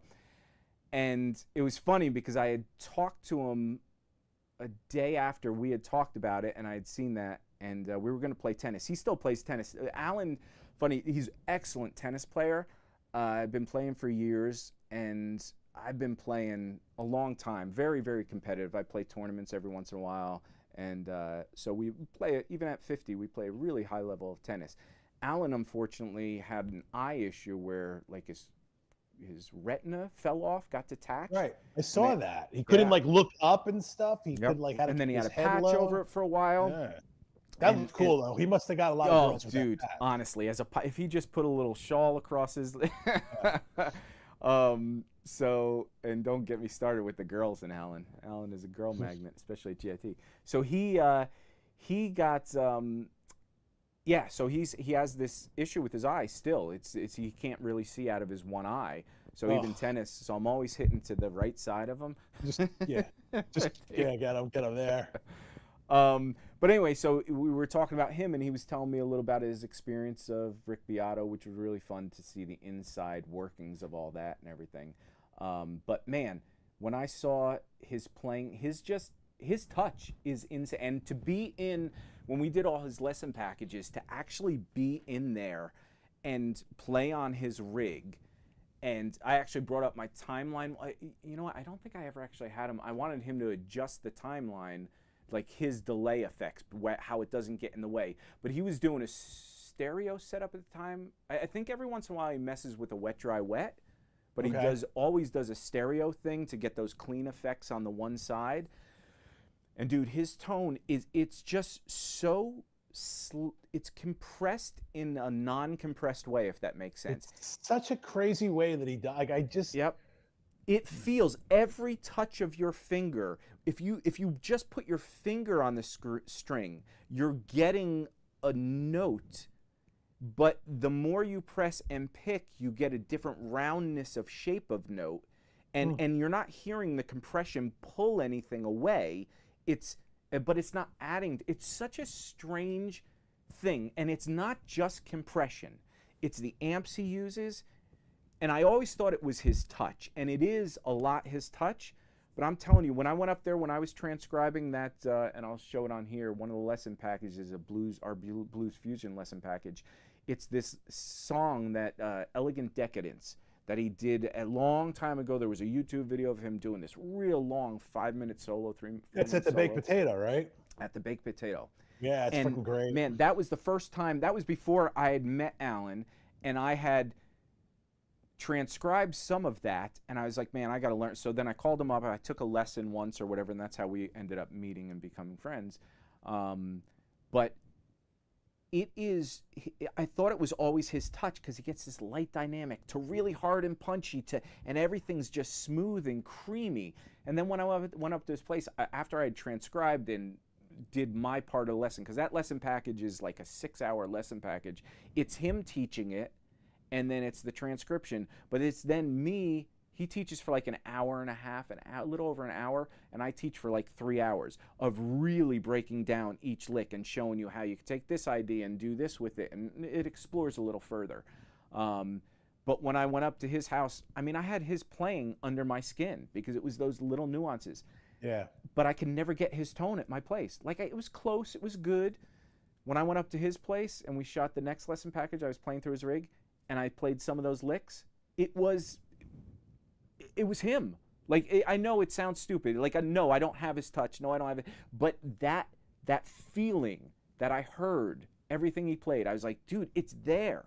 It's there. It's his setup. It's the way he has it set up. So impressive, dude. Yeah. Yeah. Well, so watching that video, you know, Rick, first of all, you know, people will say, like, they don't like him. He's a little bit of an elitist, or he only focuses on certain stuff. But to me, when he has the ability to bring the focus out on guys that are lesser known, he's got the audience to do that, you know, like, and look, we had, in the smallest of ways, like, you see how big the internet is. Like, dude, we reached Kei Marioka, who was somebody that we were just talking about just 2 weeks ago, was a legendary GIT instructor, went ghost, and just basically by the luck of, like, 15 people watching our podcast, it got messaged to him and he found us. So imagine compounded with 1 million subscribers and how many more million impressions that Allan's, people are going to discover him and, kind of get his whole thing out there. Because to me, that's the beauty of Rick Beato, not when he goes and cries about Universal taking down his music, which my wife works for a label, I see it all the time. So, dude, and that's a funny thing too, dude. I honestly, that is one of the reasons why I stepped away from YouTube too, because I saw all these people. I got a copyright strike I got a copyright strike, one actual official copyright strike, and I was so nervous because they only give you 3, and once you get those, you're off. And I hear you just can't get back on. So I was so nervous about that, and a lot of the stuff I do is, again, stuff from 80s rock, all these kind of things. Sure. And so it's like, I don't know how to really work around that. I guess I could play this stuff without actually, but I hear some people, if you play real popular riffs and you play them well enough, I guess the algorithm still picks them up as something that's copyright. Yep. And I remember and I know Levi transcribed some stuff of Frank Gambale, and I'm sure he has a good relationship with him and everything. And I just, but there was a bad taste in my mouth with them because I did this transcription of Frank, and I was so excited about it because it was this really, really cool. It may have been a Chick Corea lick that he had done. And I posted that, and I spent so much time doing it.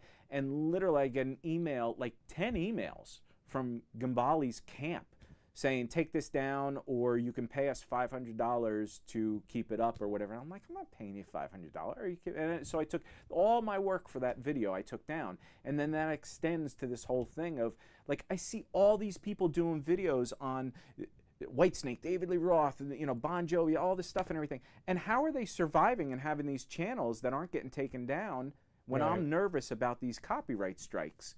But I don't know. It's just such a weird world we live in at this point. And I understand, dude, copyright strike me to the point of take away my monetization of the video, but don't take my channel down because you know, I'm just using it as instruction. So I don't know. That's a total separate bucket. Well, no, it's you know, that part of it obviously, you know, like again, I've seen it where there's a YouTuber, not in this world, not in the guitar world, but he does famous rock and roll interviews, and like he goes to different like TV show locations. Anyway, there was a specific song he was in one of the videos that he was talking about. And he had put out a message because my wife and I watch his channel, and it happened to be an artist on her label. And basically, she just went to the guy that handles all the YouTube like copyright strikes and said, "Hey, can you check this out?" And he released it. But the way that they find it is obviously they just have scrubbers that just look for anything that algorithmic. They do that, and then they just have a guy, and he looks at the numbers, and he just copyrights it. But if somebody, and people go like, well, who are these people? They're just kids, basically. Like, this is what they do. And so it's a pretty interesting world. And it's big business. So, and it's a shame because it really does keep me from doing, again, that's part of the reason why I stopped, because I was like, I'm not going to wrestle with this shit. And I started doing the 3D animation more. I got caught up in the Disney World. I was working for theme parks and designing stuff for Epcot Center and doing, you know, I got that whole other world in my existence. But it was, I was okay with it. I was like, you know what, if this is going to be such a challenge, it's almost not worth it. But then coming back, but I really, in my heart, want to do this. I have so much stuff that I transcribe every day. And my whole thing with Guitar Breakdown was I want to show people that even if you're just slightly above a beginner, you can learn anything. Again, I don't care how, I don't care if it's Scott Henderson, I don't care if it's anything. You can learn, just take it in small sections, figure out the fingering, understand, get your ear acclimated to it, and then work it over and over and over. And now you're playing these, instead of playing Mary Had a Little Lamb or any of these silly things that guitar teachers feel like they need to teach you at the beginning, just, I guess I understand it's a recognizable melody or whatever, but if you're into Scott Henderson or Jason Becker, those are recognizable things because they're in your ear all the time. Now you just slow them down, break them down. But in doing all that stuff, I want to share all of this. But then I'm like, man, if I spend all this time sharing this and then it gets taken down, I just wasted all this time. Yeah, no, it makes sense. Exactly. It's a scary little thing. But Allan always said, he was a funny one. He said to me once, he was like, so I don't want to get too much into his world or whatever. That's for him to explain if you want. But he's not, he struggles a little financially. He does but he does a lot of things. He'll buy these great guitars for like $8,000. Then he sells them. He had one of a Les Paul. I've never been a Les Paul fan. I have one or whatever, but I finally realized why vintage guitars are coveted and why, especially some Les Pauls. He had one, he was getting his car fixed down the road, and he goes, "Oh, come over here, man. I got this guitar in my trunk. I want you to see." I was like, all right. So I go there. And he pulls this out, and it's this gold tone, just worn out to shit, original 70s, whatever guitar. I'm not good with any of that date stuff.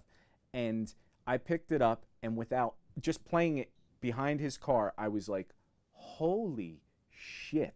This thing is so resonant, and the weight of it was so perfect. It balanced so well, everything about, and it wasn't resonance in the body or in the, like, it was throughout the whole guitar it resonated.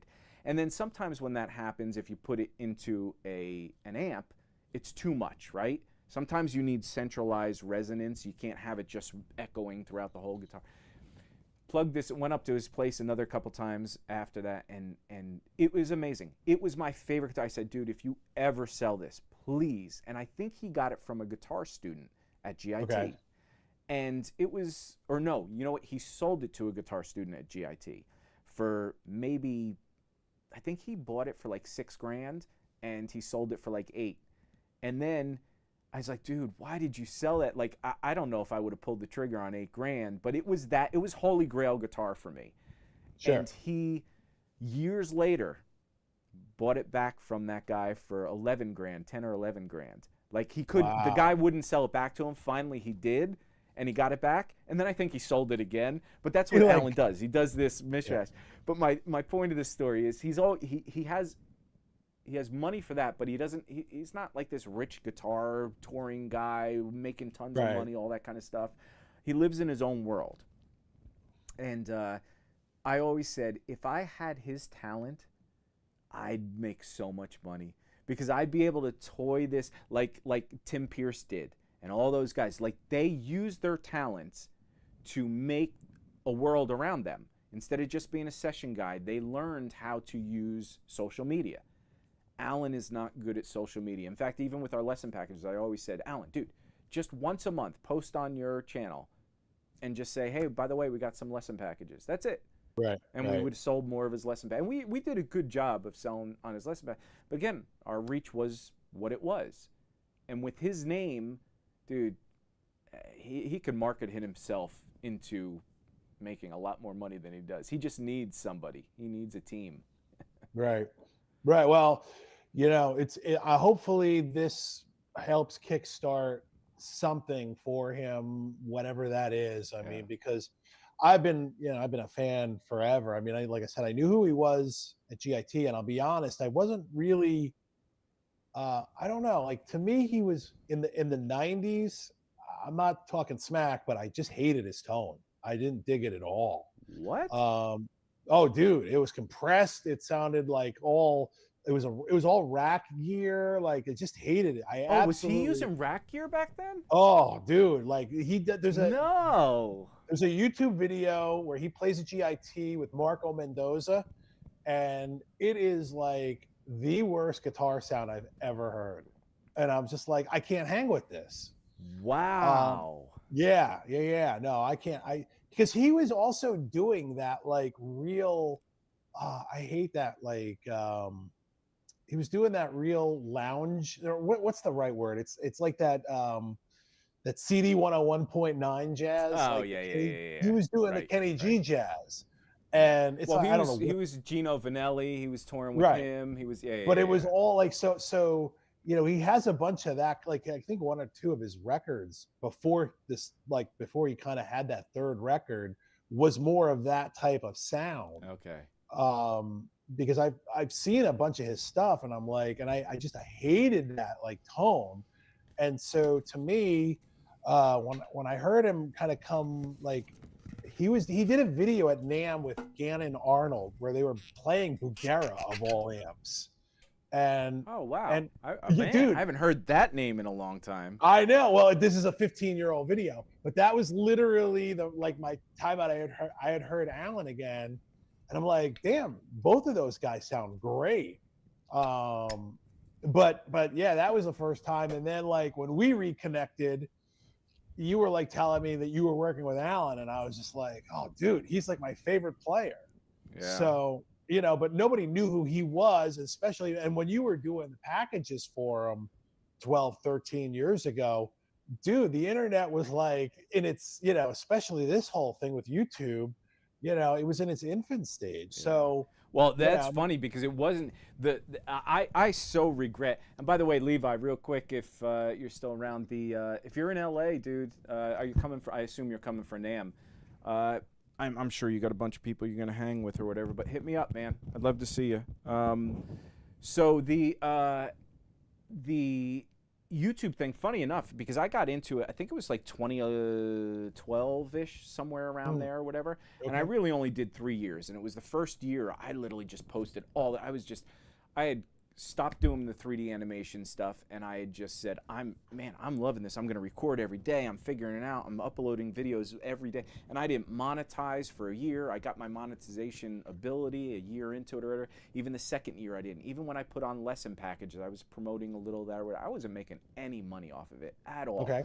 I was surviving off of just saving enough money to allow myself this lifestyle. And I was used to this because, again, doing the acting stuff early on, you know, you get gigs here and there or whatever, then you're dry for 6 months. But you learn how to navigate, save money for those 6 months. You have the best time of your life. And then when I started doing the 3D animation, I was working for a full year, and then I'd take 6 months off. And I'd just go to the beach. I'd go play tennis. I'd do whatever. And then, so it was, I've learned to ride those waves. So then there was a point after the 3D animation stuff, working for Disney Imagineering, Hedema Company, a few other places, Digital Domain. It was. I mean, I did so much fun stuff in the 3D world, and then when I would take breaks in between, and man, there was. I said, you know what? I'm just going to take a year off, and that turned into like 2 years of. I don't think I worked for 2 years. Maybe I got a small little gig for a couple months or something, and I just literally did this guitar breakdown thing, but then I realized that was kind of at the advent of just doing this, but people were doing it. I think 2006 was the start of YouTube, somewhere around there.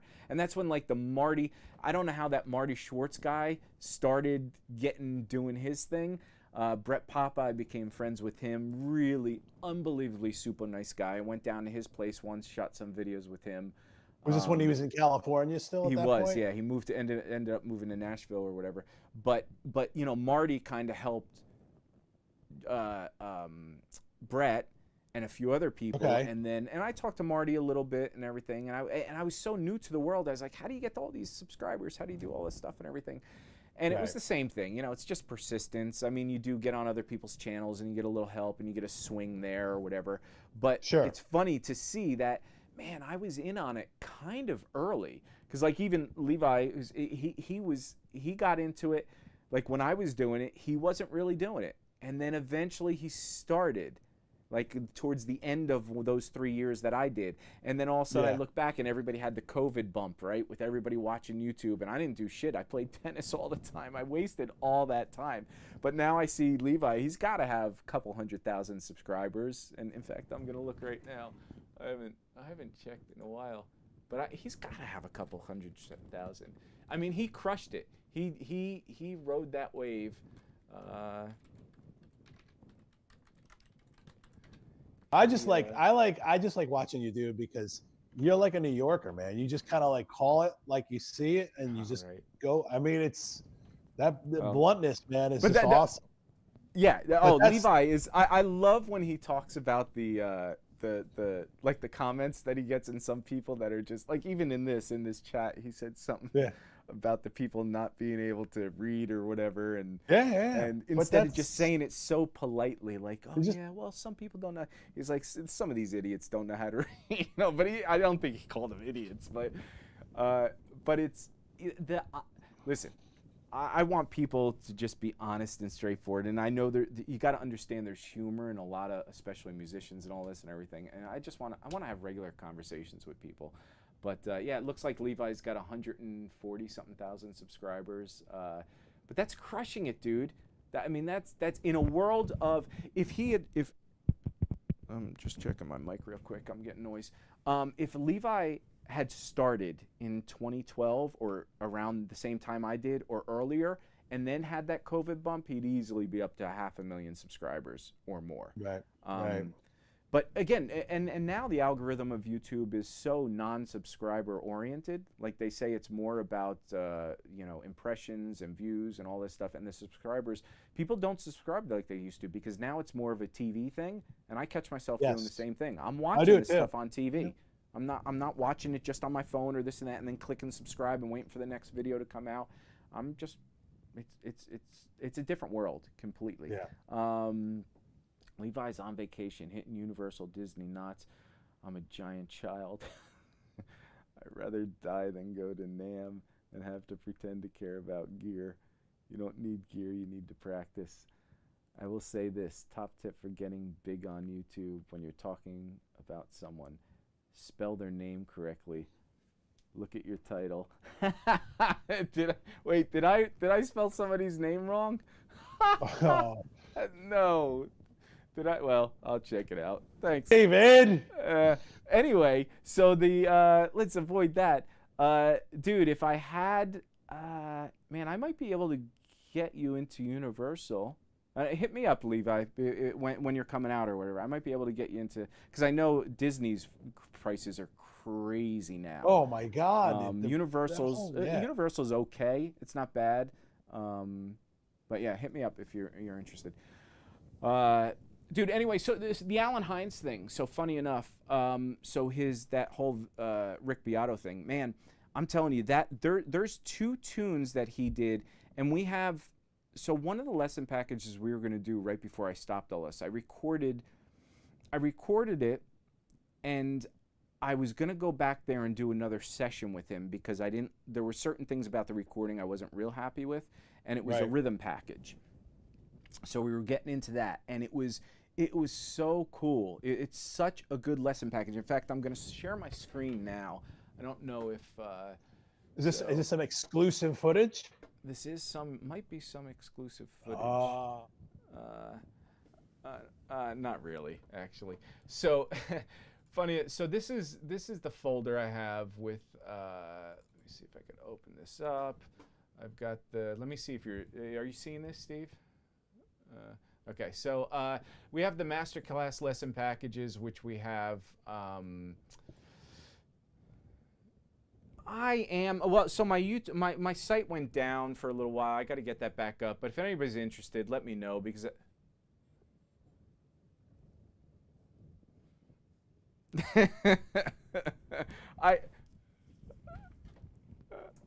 I know. I just, dude, I'm so burnt out on technology, especially after doing the 3D animation. I'm just so, I'll go back to our little thing or whatever.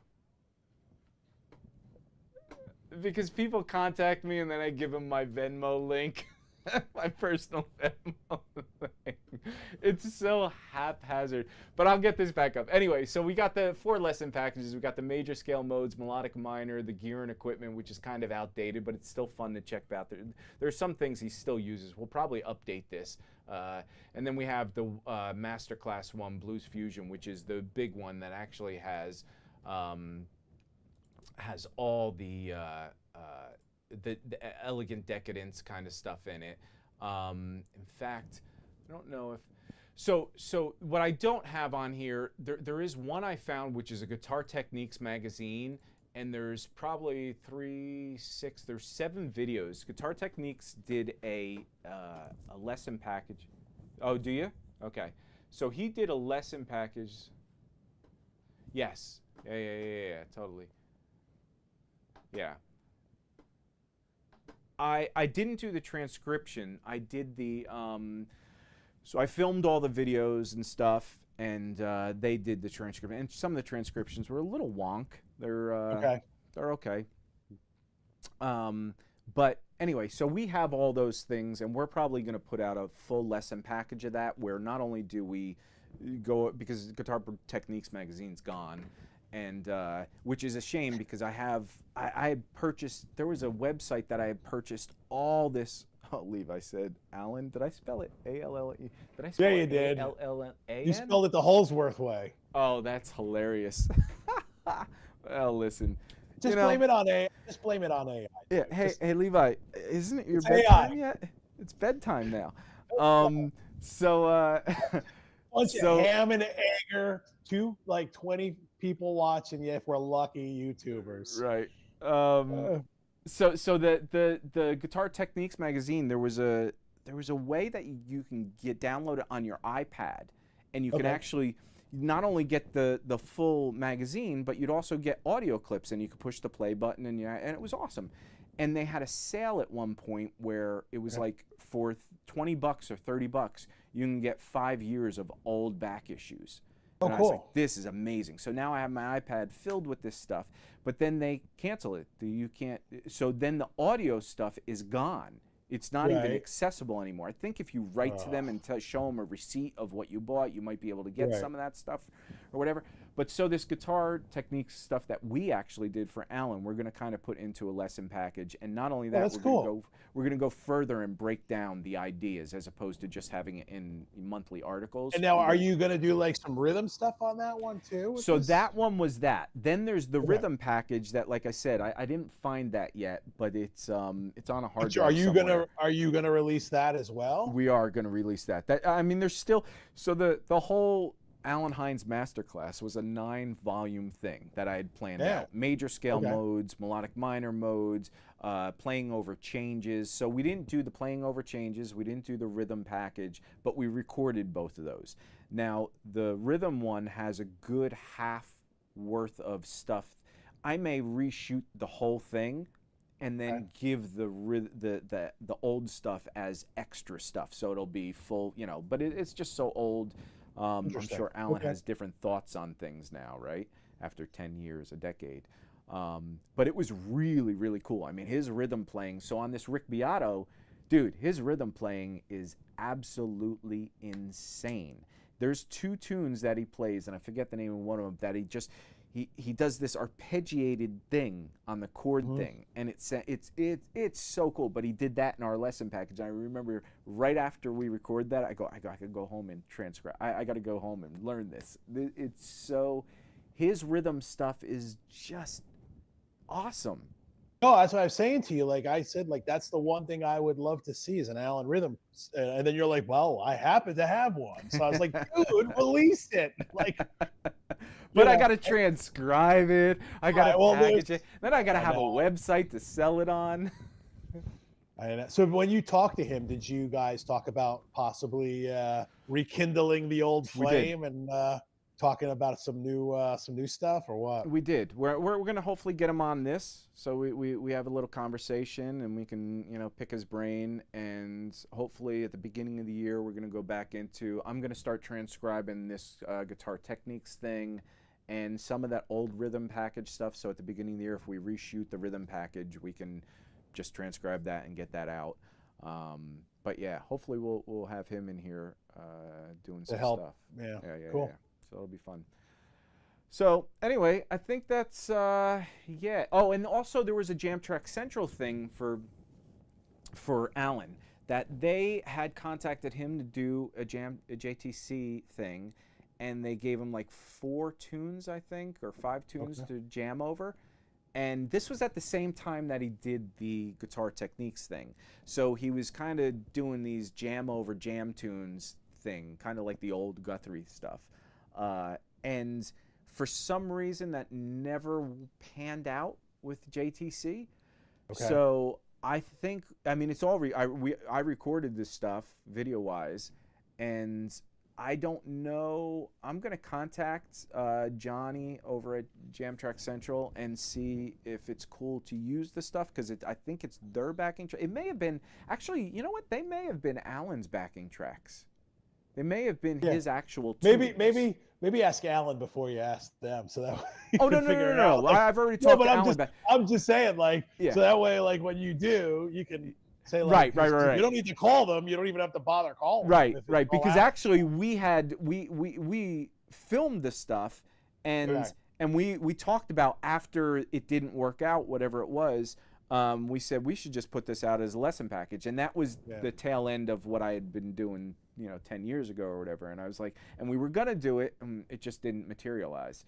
So I think that's another thing. And some of those tracks are just amazing. There's one where it kind of just meanders, which there's still amazing stuff in it, but it's just a lot of stuff.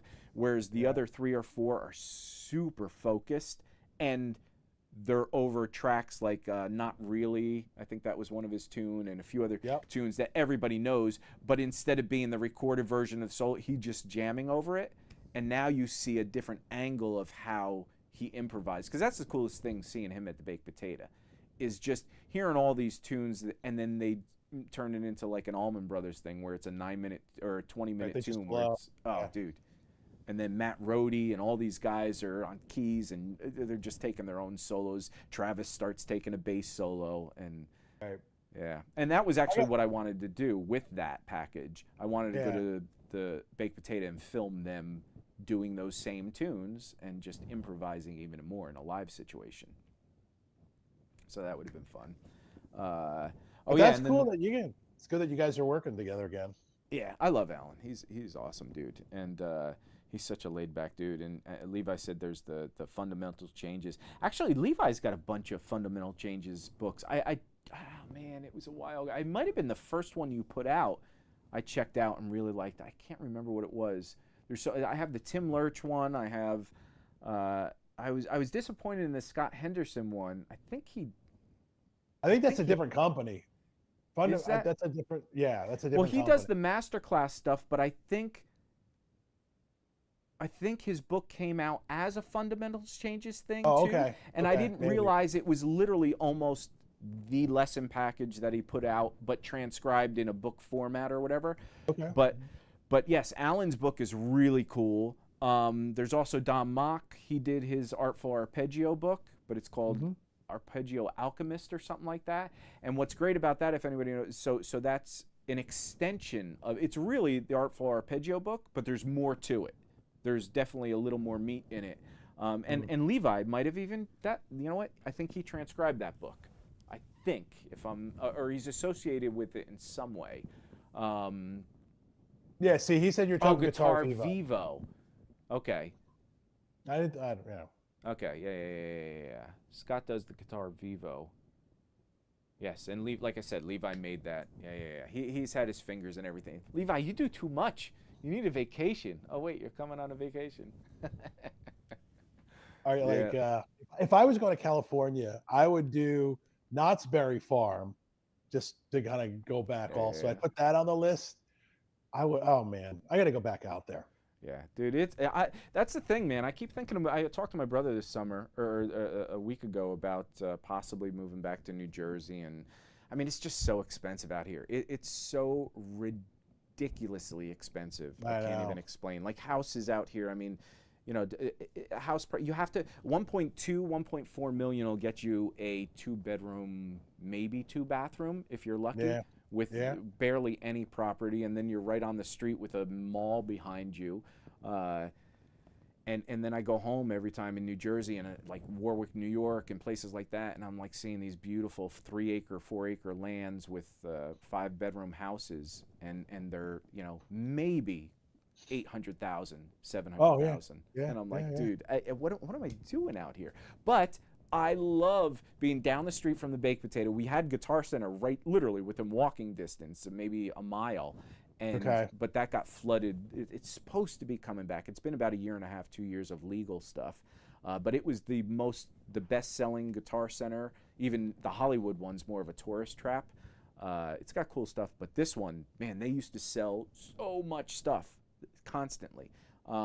But between that and then we have like 4 vintage shops right on Ventura Boulevard. We have 2 guitar repair shops. We got what's his name's Norm's Rare Guitar down the street. That's about 3 miles in the other direction in Encino area, and or Tarzana maybe. But dude, I love this area, and the sun playing tennis and doing all this. It's just California's amazing. And then you have Universal's just down the street, maybe 5 miles, 4 miles. Yeah. Disney's about an hour away. Knott's Berry a little further. Then you do the whole San Diego thing. La Jolla, beautiful, gorgeous down there, dude. And you got Ojai, you got the wine country up north, and but even just the music. So the one thing about the music though that's sad, we had the Baked Potato here, which is I think the original one was in. I think it might be this Ventura one, but it may have been in Hollywood. I know there was one in Hollywood. I thought it was in Van Nuys, wasn't it? There's one in not Van Nuys. There's one here in Studio City, right across from Universal Studios on Ventura Boulevard. There's one in Hollywood. Then there was one in Pasadena. The Pasadena one closed about a decade, maybe 15 years ago. The Hollywood one closed right after that. And then. Am I hearing? Oh, I'm hearing some Allan Hinds stuff. Oh, that's funny. The video just decided it wanted to start. Wanted to start? That's funny. Or is that you? I'm hearing the audio from your computer, I think. I'm not playing anything. Okay, this is the weirdest thing in the world. I'm literally... Gremlins. Dude, what is happening? Is anybody watching this? Do you hear that? I don't hear anything. Let me see. Let me turn it up. Hang on. I literally hear Allan's playing right now. Now, Dave, I have the volume up. I'm not hearing anything. Dude, Let's plug Levi's book here because he's okay. You start with it because I got to find this gremlin. All right. So I am going to just finish reading the comments here. So Levi saying, working with Don. That's freaking awesome, man. Don was a freaking legend. And he did all the audio as well. Huge honor. He goes, don't plug my books. You want to plug the guided practice routines. Dude, Levi, you have how many books? You have like a ton of books. I see them all the time, and you're always... How many do you got? So, Dave, how are you making out over there? You figure out the... Dude, I am hearing Allan in my background. Okay. And he just turned off, funny enough. But I do have, like, I have in my task... No, there he is. I have a thing in my taskbar saying that there's a video playing, but it's not playing, and I can't get to it. Okay, I just found it and turned off. That's so weird. Yeah. So because I have my task manager up and I can't, it's not showing in there, but it's showing down. Okay, it's all turned off. Cool. Wow, awesome. 15. All right. So Levi's got 15 books, dude. Dude, he has crushed it. I mean, again, talk about somebody that not only found his niche, because he's a super great player too, and I'm sure he'd even say it too. 80% of that not only comes from studying. I think he went to music school too, but it comes from transcribing all this stuff. I mean, you mature as a player so much because you're really starting to get into those nuances, and you're really understanding. And even if you're not concentrating on how things are working, melodies are working over chord changes and all this stuff, it's inherently coming through. And as you're doing this, now you're doing it in more of, instead of just learning a lick and just saying, oh, here's a cool lick, whatever, you're actually absorbing it, working over this chord change. Why? Because it's targeting these notes. And I know he has books based on targeting notes and doing all, and Don Mock had a whole series of that kind of stuff. And it's like you understand music in a completely different way. And I remember watching early on, 10 years, 15 years ago when we were doing this, seeing Levi and some of his playing, and I associate Levi with, again, that over the pond kind of thing, as they say with us. And he's those guys, right? Hold on, my mic's doing goof again. So I associate him with those kind of guys. Sorry, let me curl this little thing. But then and his playing was really good, but it was, you could see what level he was at as we all progressed through this. And then as I went away to doing the 3D animation and all that and stepping aside, I wasn't watching as much YouTube or guitar stuff. I was still playing, but I wasn't doing that kind of thing, and I wasn't watching everybody's growth. And then when I came back and I saw he was involved in working on a lot of these books and everything, and then watching him actually play some stuff, not just teach, like, I was like, holy shit, dude, it's fun to step away from something and then see where they go years later, and you're just like, dude, I can only imagine the journey of those last, because that doesn't just happen. That is just learning day after day, and constantly getting better. Now, here's a trivia question for all three of us, Levi as well. Okay. There is one guitar player that we are all friends with. We're both all friends with, all have their phone number, all have probably jammed with and know. And there's so I will, Levi, he's American, and Dave, you probably know who he is. You want to take a guess? Jammed with. Yeah. I'm sure. I don't know about Levi because I don't know, but like, if you hung out with him, you've probably jammed with him. But we're all friends. Tom Monda. Yes. Yep. Yep. Okay. Yeah. Because and so I don't know how. Oh, Levi's absolutely played with him. In fact, I may have hung out with Levi and Tom. I was going to say I don't know who hooked who up with who. I think I introduced you to Tom because I used to work with Tom's dad.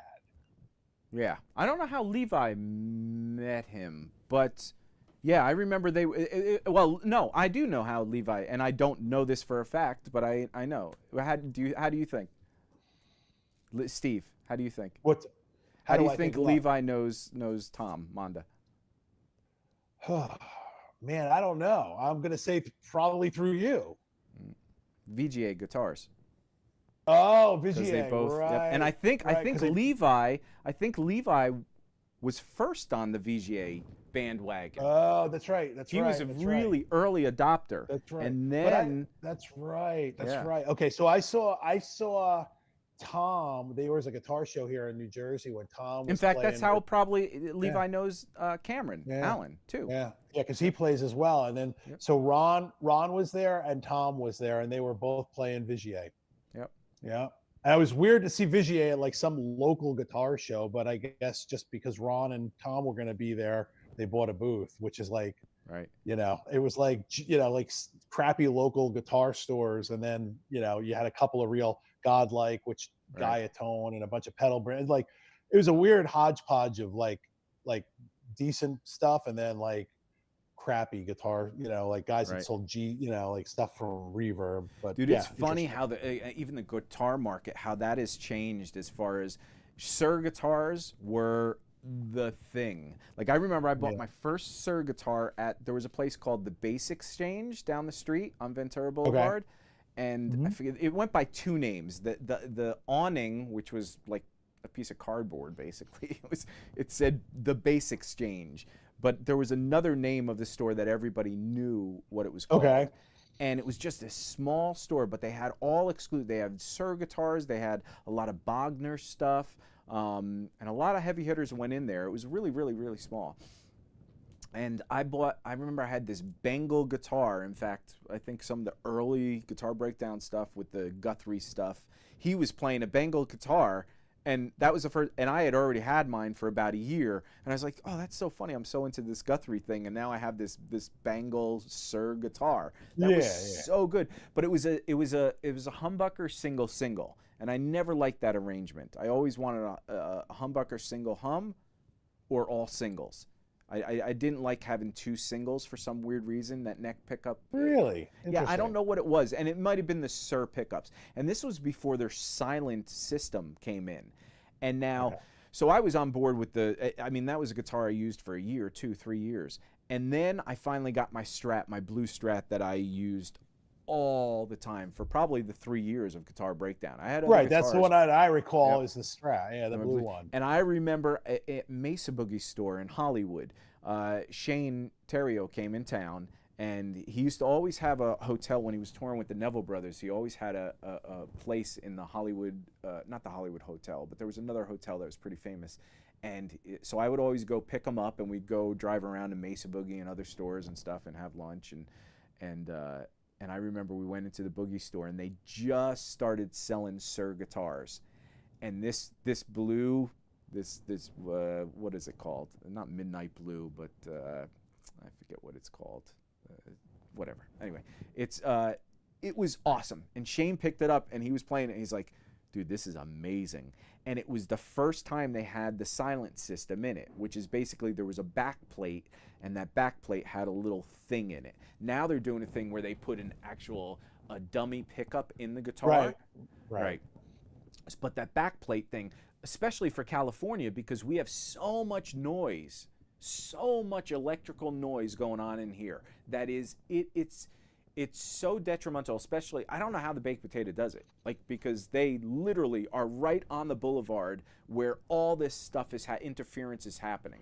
And I have it in my place all the time. Like I'm playing, and all of a sudden I'll just get a 60-second hum, and I'm just like, it's just so annoying. And it's not chords, it's not anything, it's just being picked up. Yeah. So that silent system, especially with single coils, and I didn't want to use Fishman pickups, and I didn't want to use any of the Sure. earlier, artificial kind of single coils. They sounded good, but there was something about it that I just didn't like.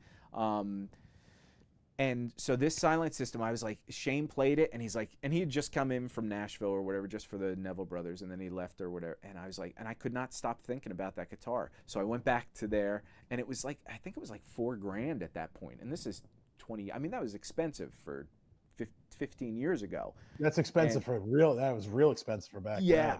But it was and I was like, dude, but it stopped all that noise.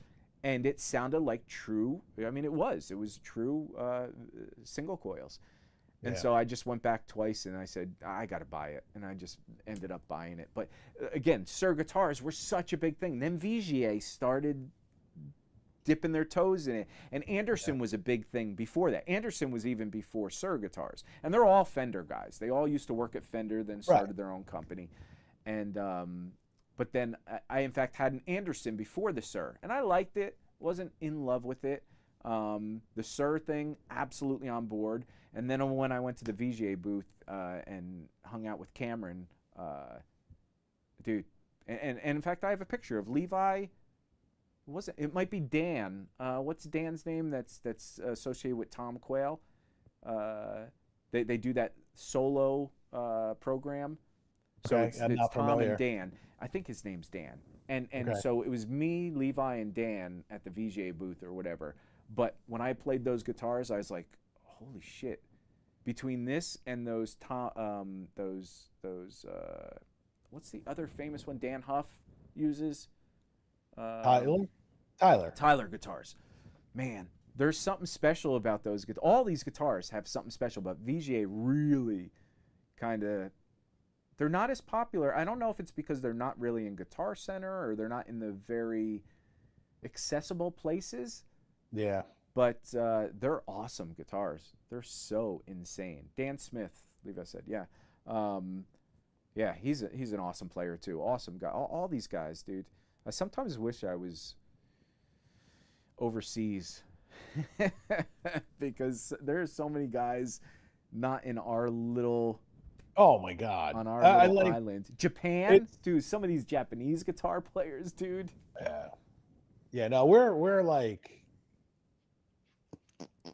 magazine I was on it. I'm reading some of these comments. So I interviewed. I know. Yeah, dude. Levi, you've honestly crushed it, man. Between all the stuff you're doing, you're such a hard worker. I'm proud of you, man. You're proud of really. Levi's gonna have that. He's gonna have that Les Paul for his birth year. Les Paul in no time at all. I've been following his quest on that. So, yeah, man, it's like that you build your. I hate that whole build your brand shit, but like it's true. Like that's what we did. When we started Drop Cards, like. We were like, nobody was doing like music download cards. You hustle and you build your brand and you start doing all that stuff. And then next thing you know. Hey, by the way, good night, Mads, man. Thank you for stopping in. Really, really appreciate you. Yeah, we'll appreciate your time next week. Yep. The one thing you do when you're doing that is you diversify, and you write a book, transcribe stuff. You have a successful channel. And to me, like it's all about doing all the things, not putting one tent pole into the water. You know what I mean? Like you have to be. So I think especially now, if you're gonna be in the entertainment business, you have to like have different things going on. Otherwise, like you're dead in the water, because eventually that revenue stream is gonna drop out. And then you're going to be stuck not having anything. Like life is a chess match anyway, man. You got to like have the one or the second plan. You got to have multiple things. Well, dude, it's going to be interesting to see how this all like the next couple years with the guitar market, because everybody's buying guitars during COVID and all this stuff, and now there's just this flood of used stuff, and people have been talking about it a lot. There's one guy that. There's actually 2 YouTube channels I watch. I'm so bad with names, but they're super popular, and they're talking about the used market. And one guy does buy and sell guitars and stuff, and he's just like, man, it's just it's just changed because now guitar's kind of not falling out again a little bit, but it's just I think this generation is I don't think they're steeped in it as much as we were. We came in and we kind of stayed in, and I think I mean even in the rock stuff, right? I think what's his name? Nuno Betancourt. Joe Bonamassa's kind of holding down the fort. Nuno Betancourt's holding down the fort. There's not a huge... Well, although that's not true, because I think there's some of these millennial kind of kids that are doing it. I mean, I think there's a lot of great young guitar players. I mean, that are like, obviously they're not on that iconic level, but I mean, like there's guys like, even like a lower, like I don't want to diminish Tom. Tom's got, Thank You Scientists. They're not a huge band, but then there's guys that are in bigger acts, like this guy, Brendan Ellis. This guy's a monster player, another Jersey guy. Right. So, I mean, like he plays mostly all the metal stuff, but he's got a huge following. There's a lot of guys. So, well, there's a guy that's so funny that I see. Again, I wish I knew these names, but there's a guy that sits on the couch, kind of just chill or whatever, and he looks like this like Gucci model kind of guy. Okay. I don't know if And then all of a sudden he just starts ripping these solos and everything, and it's so funny. Super amazing guitar player. Like really. I've seen that guy's stuff on Instagram. Yeah. Yeah. He plays for Shaka Khan. He won. Is like that the who? Khan. Interesting. Unbelievably. So I'm assuming. Yeah. It was funny that generation of people, I'm sure they look at him and go, "Man, I want to do that." So I'm sure, in our small little world, in our 50-year-old guy world, I'm sure. I don't see the world. I see the world the way I allow myself to, or the things So it's hard to connect with the generation. So maybe there is a huge guitar community still out there in the smaller, younger generation. Right. I hope so, because man, it's such a fun instrument, and I wonder sometimes if saxophone or even bass players or keyboard players, or I'm sure I think drummers do have that. I love that that YouTube channel Drumeo or whatever, is that what it is, Drumeo? Dude, I love what they do when they have famous drummers come in and then they play, songs that they haven't heard. Dude, I remember going to the Baked Potato and Michael the first time I met Landau, he used to call me what is the guy that looks like Will Ferrell? Oh, Chad Smith. Yeah, he would always because this is a time when Landau was drinking a little more. And he'd always, at the end of it, he'd be like, "Chad, what's up, bro?" Because I'd always wear my hat backwards. And there are certain facial features that are when the hat's backwards or whatever. It was so funny but I think he was on one of those Drumeo thing. I think so. And dude, but my point is the world of, I know the guitar world and how exciting it can be and how absorbing it can be and what a huge community of everybody talking about everybody and learning from everybody. And I think drums are like that. I wonder if saxophone or keyboards are like that, or if it's just marginal. And I don't know. I'm always interested. Guitar is very tribal too. The thing about it is that the community is very tribal. It's always been tribal, where like when I played, and again, I played saxophone in high school, you know what I mean? So I don't have any experience to base that on, but like, to me, that's more of like a generalist type of thing. Like you have players, you'll have horn players. Hey, Levi, take it. Levi's out. So, dude, thanks for sticking with us, man. It's so nice. I want to, you said you're in the DM or whatever. We'll talk soon, man. Thanks for hanging, and get a good night's sleep. We'll chat.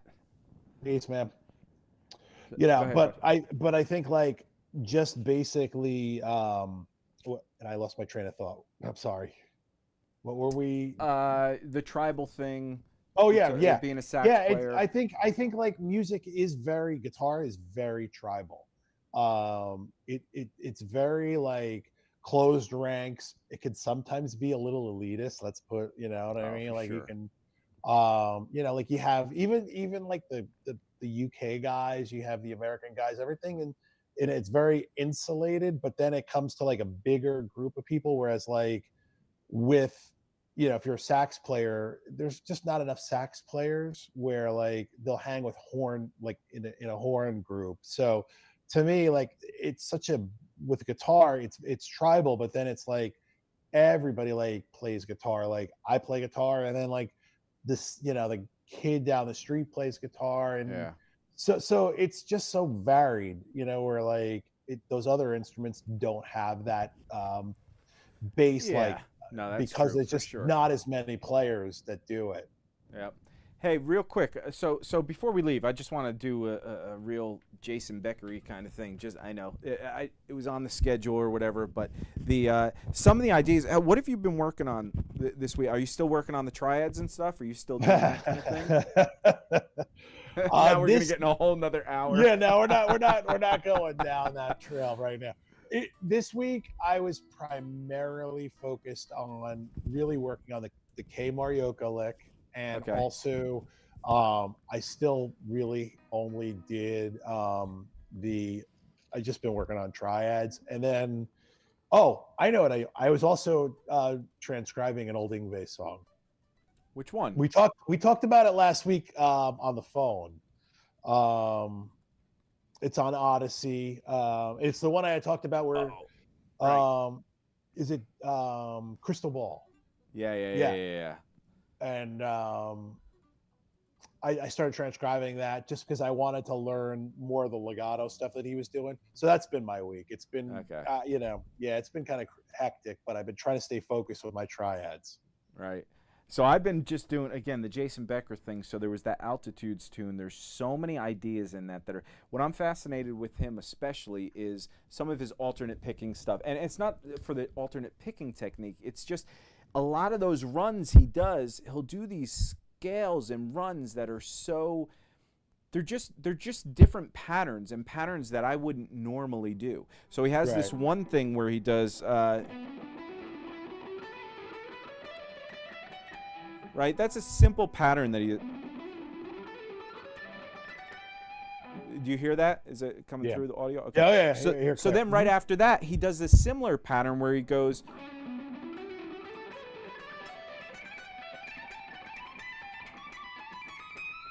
Right? And it's just this thing, and that's the same pattern. It just starts on a different point, so it sounds a little bit different, whereas this one's going up 3 notes. Then it gets into that.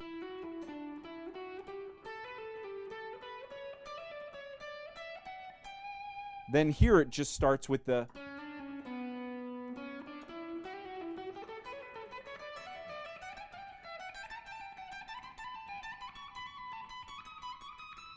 So, but then after that, he gets into this, that's where he gets into that lick, the.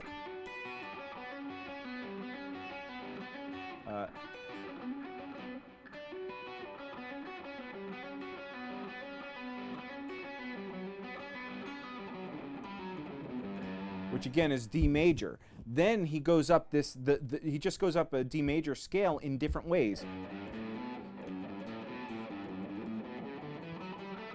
Then comes down it. Then goes up a whole step.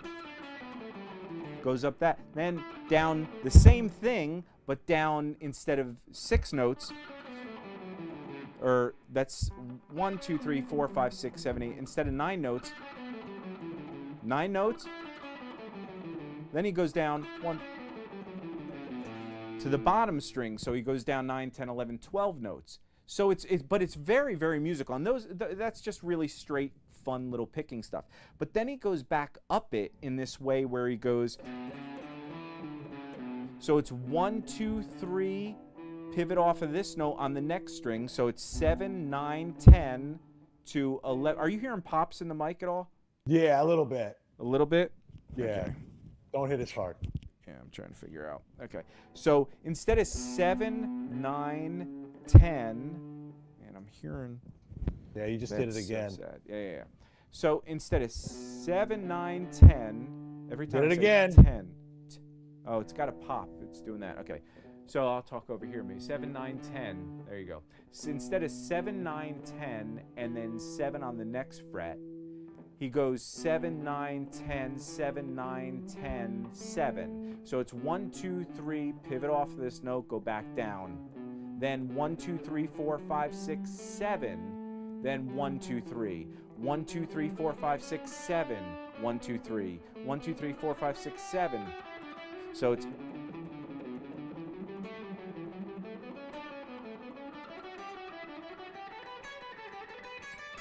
then immediately he goes back down and he does the same run, but this time it's 1, 2, 3, 1, 2, 3, same notes. Then on the next string, 1, skip a note down there and then back up. So it's 1, 2, 3, 1, 2, 3.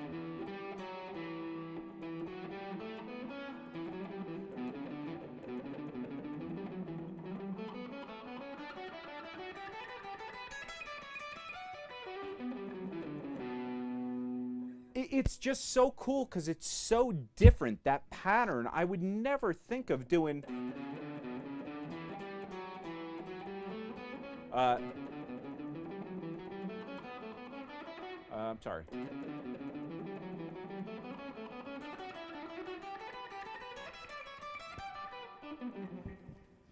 Dude, I just thought that was so, and as dumb as that sounds, it's something that is so different that, man, this mic thing's annoying me too.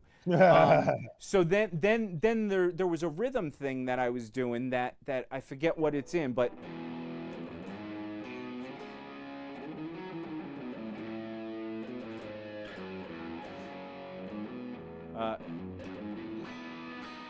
and I forget what but that's a break in one of his tunes, and what a cool.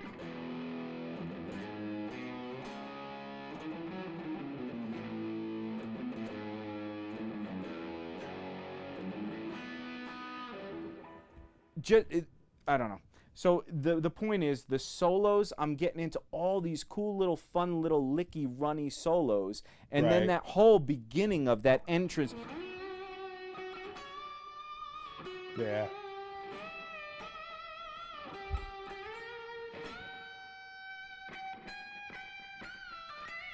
The way he bends that up an extra half step, dude.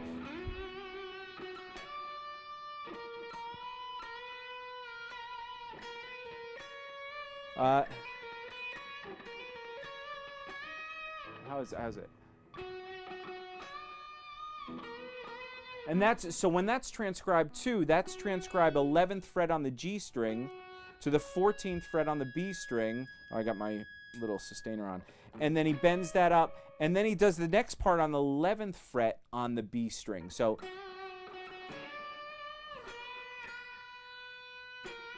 right? Yeah. But I find it easier to play that on the, instead of the 11th fret on the B string, I'm playing it on the 15th fret on the G string with my pinky, because then he gets into a part after he does it the second time around where he goes,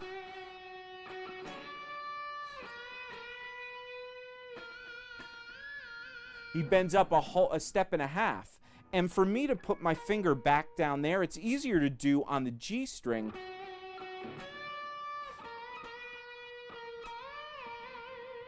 Right? You get that extra slinkiness with the G strings. Right. This mic thing's annoying me. Anyway, I was just showing, all that stuff is during the week of learning this. It's like you're going from these fun little fast licks, something as simple as scales, playing them in ways that you normally wouldn't. Sure. And then go into these little rhythm riffs and realize Jason Becker, I'm telling you, was a master at everything. Like he knew music in a way that most of us will never it's almost like the Sean Lane thing. There's just a way they think about it. And to be able to come up with cool rhythm. I mean, think about my one little gripe about George Lynch. I love him, but his rhythm stuff is generally kind of generic. He comes up with a cool little riff, but the parts underneath the song are generally really, really generic. They're fun, they're whatever. All these other guys they can do complex but musical rhythm riffs while doing crazy, crazy good lead stuff. Right. But that's my end rant for the night. Right. Well, dude, we are 2 hours and 20 into it. This is a record for us. This is a marathon episode. Yep. Jay said we need you to work on early. Bucky Pizzarelli licks. Who is that? Oh, really? Oh, Okay. come on. Give me 2 minutes of it. What is it? He's a jazz player. I mean, like, Oh, okay. yeah. Oh, yeah. No, he's like the real deal too. Okay, Jay Shackelford, before we leave, give me one thing I must listen to this weekend to get on board with the Bucky Pizzarelli. I like the Italian name. He's a Jersey guy, dude. Wait, what? Is he a younger guy? No, he's not of the Seasoned? surf anymore. Oh, okay. Yeah. Okay. Well, Jay, I'm giving you a minute and a half to give me something to listen to. I have some Bucky Pizzarelli records too, but I'm so tired I can't even remember them right now. But I have a few on downstairs in my vinyl collection. Oh, that's funny. Yeah. No, I'm surprised you don't know who he is. He's a monster. All right. Well, Steve, listen, dude, another good week. It got started out with Gremlins. This Mike Gremlin's killing me now. Yeah, no, we worked through the Gremlins. We got through it. We had a couple of drinks. We had some laughs. And now it's time to say goodbye. Dude, cheers to the end of your nights. Have a great weekend. We'll chat maybe Sunday or something. Yeah, Jay Shackelford, thank you for sticking around. Levi, thank you for coming in. Mads, thank you for being around. We appreciate you all. Check out the...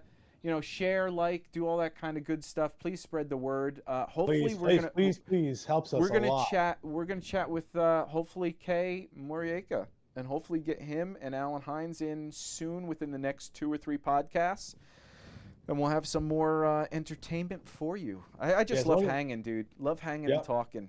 We just got to figure out, we got to figure out the stuff. You know what I mean? Yeah, we got to get this streamlined for sure. But. So anyway. All right, Jay, thank you I will check out his earlier stuff. His son is okay.